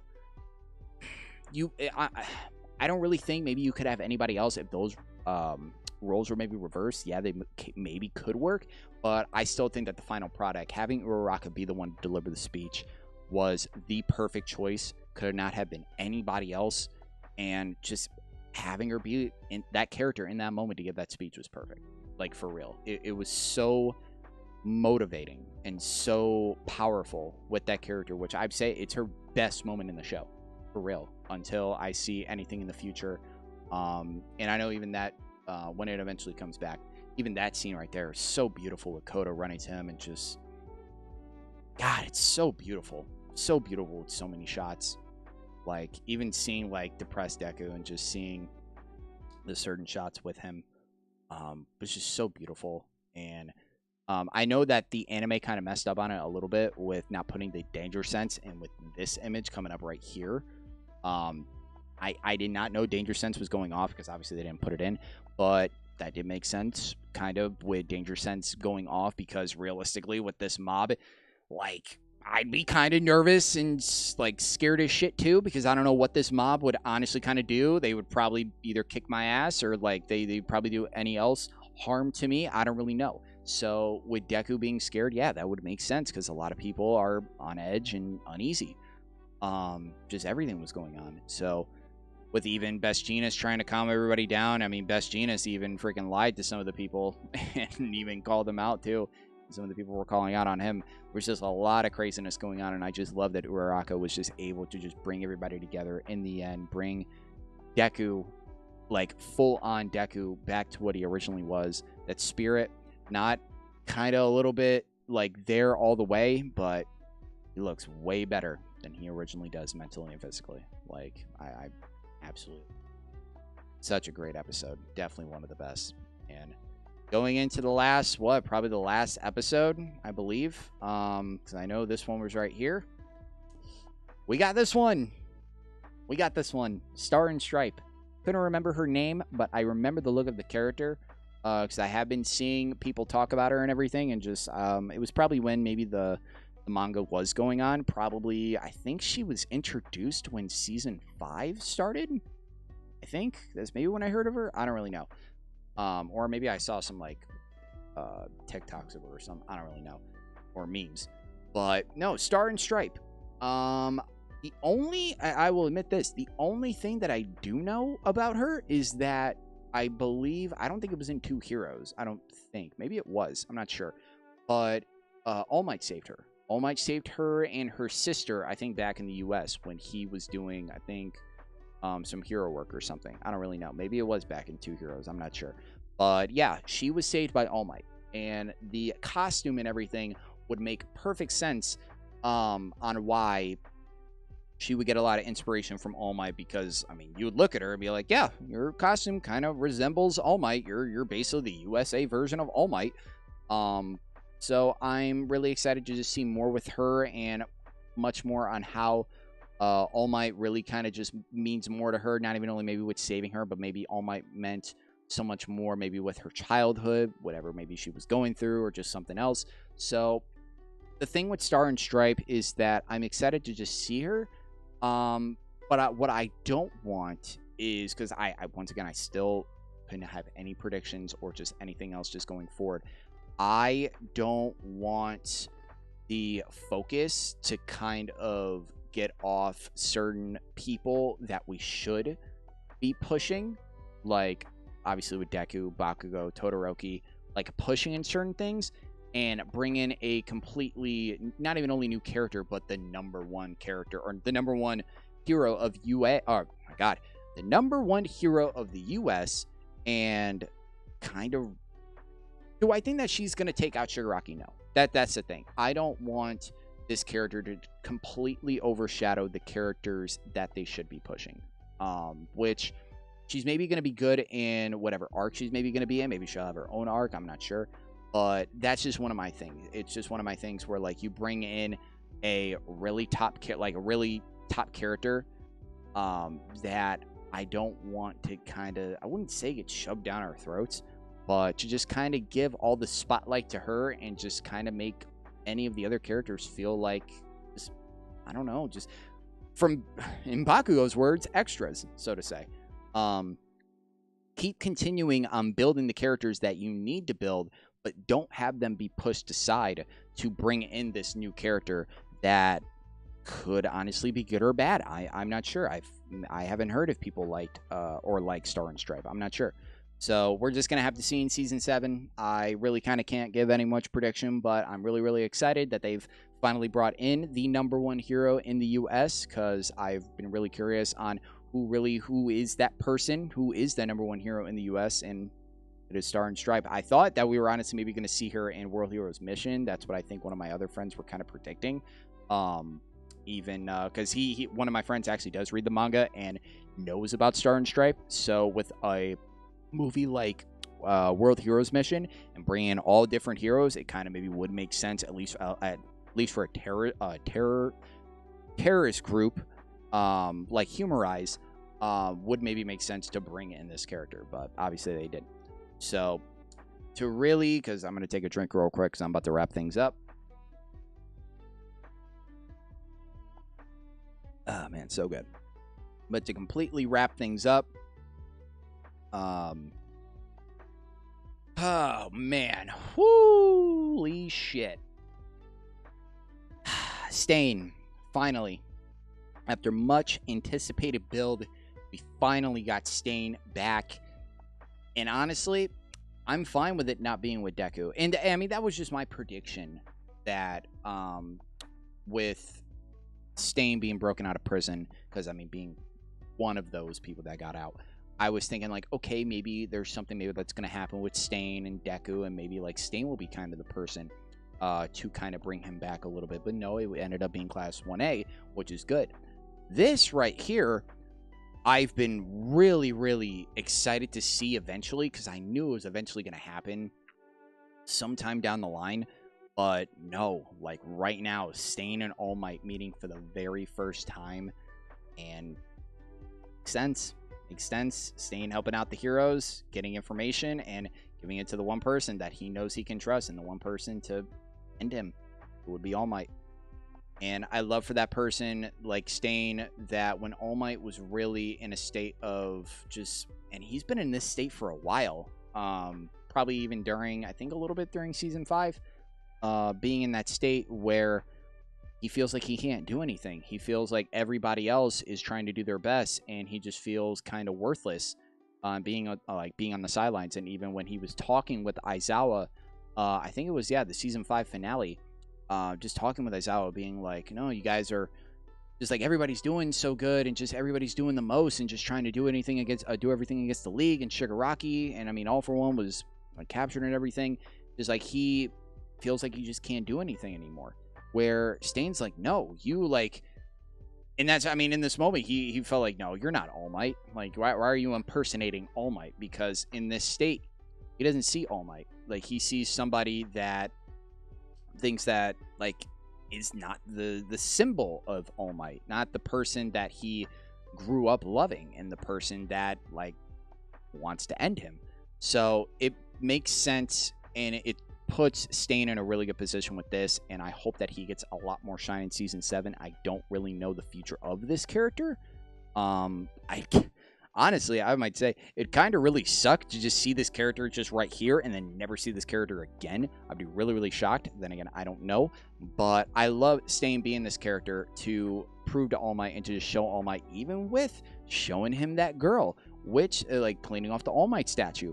That was that woman, or that girl, woman, was the person that saved, what was the last one that All Might saved back at Camino. Like, she was the last one. And once again, great storytelling. Like, it was so good that, like, with Horikoshi bringing in these characters that we rarely remember, but bringing in these characters for good moments that further the story with this, with that girl. Like, it means so much. Oh my God. It's just like, with talking about it now, and just even after like seeing it, because I'm gonna be rewatching it so many times. It's just like, I mean, with me watching the episode yesterday, it's so good. It's so goddamn good. It's so good, guys, and I love it. I really, really do.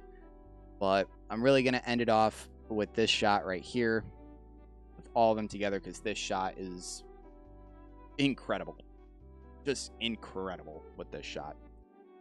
But I've been talking for what, close to probably 2 hours now. Oh my lord. 2 hours culminating everything with season 6. 6 months of this roller coaster ride with you guys. I've loved every second of it. Oh my god, every second of it. And I just, it feels like my hero's back. It really does. This is such a step above the previous season, and this is what they needed to do. No movie. Thank God. Honestly, if they would have done a movie, or like a movie before season 6, people would have been so pissed. But no, I'm so glad that they didn't eventually ended up doing a movie. And I'm just saying, if they were to do a movie, because most of you may not know this, because I don't think I've ever said this before, but I know I've been talking with some other people on just like, oh, if they were to do another movie, what do you think they would? I don't think we need any other movies like right now, like of where they're at right now in the show. I don't want to see any movies of like before like gay or all that. I don't want to see any movies like that. I want to see a movie that hasn't been in. I mean, obviously that's original, but I want to see an All Might origin movie. I want to see that first fight between All For One and All Might. I want to see all of that. I want to see maybe past movies, maybe with the other like users, or just past All Might. Like, I want to see an origin style movie. I don't know. I think that would be great. You could do a lot with that, a lot of originality with that. Just the fight would be incredible, man. Oh my god, All For One and All Might in their prime. Or at least, I mean, it's just maybe not in their prime, but just like first time maybe meeting. There's so much that you can do, rather than just doing anything right now in the show, because the show is kicking ass right now with what they've done with this season, and cannot wait. Cannot wait. We got a long year of anime left to go. Demon Slayer is, I believe, 2 weeks away, and as most of you guys may know, I did not end up seeing the premiere episode in theaters. So yes, I will have episode 1 out. I think it comes out on Easter as well. I'm gonna see how I'm gonna do with that, because I don't know if I might have plans or not for Easter, but I'm gonna let you guys know, obviously. But Demon Slayer is around the corner. I'm so excited for that. You guys know how excited I am for Demon Slayer and just everything else, and even the people that came from Demon Slayer, thank you very, very much. We do have Assassination Classroom coming up as well. I will be doing that show. I will eventually be putting out a community post about sub or dub, because not gonna lie, I've been kind of really like on the fence between the two, either sub or dub, because I wouldn't mind doing either or, because like one, I mean, the season only, or the series only has 2 seasons, so I don't mind doing dub because I don't have to like follow into a new season. So because like Classroom of the Elite, I'm probably gonna end up doing sub anyway because it's season 3. And with One Punch Man, it's going to be sub as well, and even with Fire Force. So I think Assassination Classroom, as long as the dub is good, I don't mind doing it. I just want to make sure that it's like actually good to watch. Like, oh, dub sucks, please watch the sub, or just I want to make sure that I'm watching the best possible way to watch this show. That's just really much it.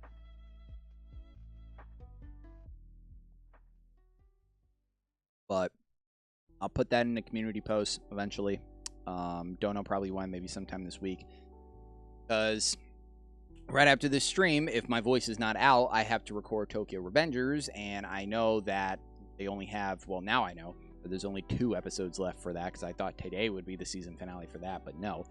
We got a lot to probably focus on that. We got to find out how the hell Mitsuya is dead, and yeah, we got to find out. So I'm just excited for everything, but culminating, because this will probably be the last My Hero video that I will make until freaking season 7, or anything that we get with season 7 trailer or something, which is going to be so long. But just really to cap off incredible season. Definitely the best season in the series. I've had such a blast watching this season with all of you guys, and just even with the new people as well joining the channel.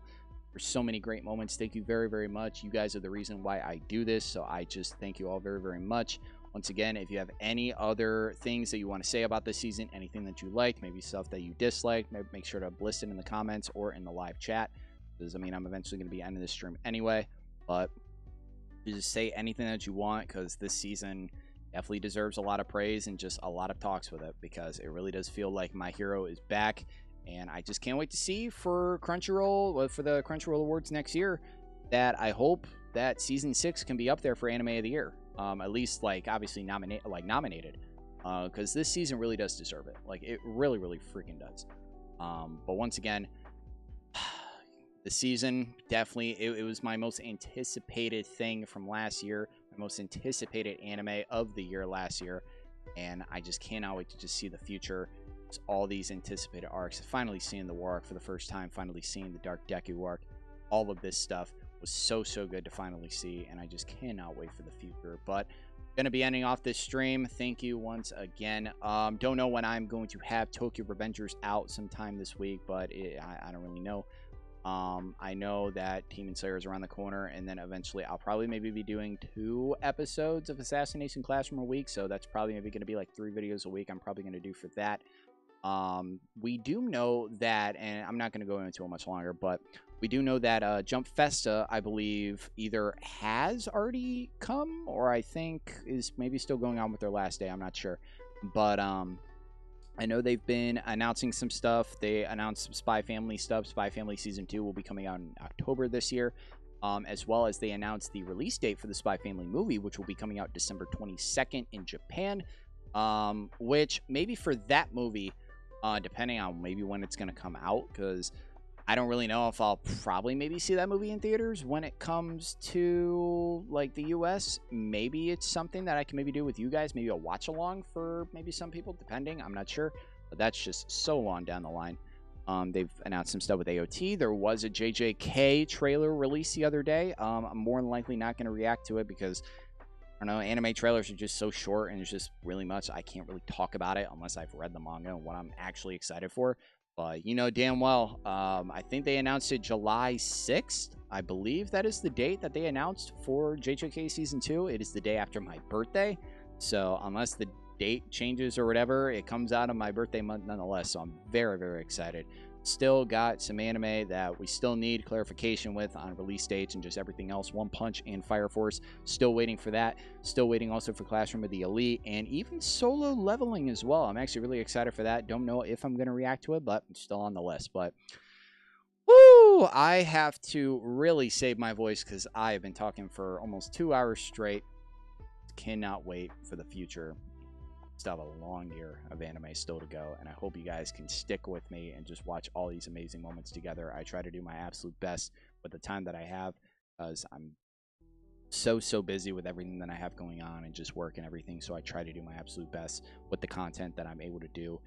And I know it's just reactions at the end of the day, but I mean, I'm genuine about it as much as I can. It's just I love experiencing all this great anime, and I just love looking back on it and having people to share and talk to, experience all this with. That is the number one I do this guys for it. But ending this stream right now. Once again, thank you guys for all that you have done for the channel. It means so much to me, and for all that have tuned into the stream, all probably 60, 70 of you, however you guys did it, and then you guys will be checking out the VOD eventually later. Thank you very, very much. Like the video, like, subscribe, comment down below, do all that good stuff. And I know we just reached 4,000 subscribers the other day. Thank you very, very much. I know it's just try to do the best I can. And I mean, I'm only one person at the end of the day. So I just thank you very, very much. I really, really appreciate it. It means so much to me. You guys have no idea. I'm ending the stream right now. Thank you guys very, very much. And if you guys are very, very excited for the future of anime for this year, be sure to like, subscribe, comment down below on this stream, on this video, and on the channel. And as always, my name is OMZY. I am out. Thank you guys for watching.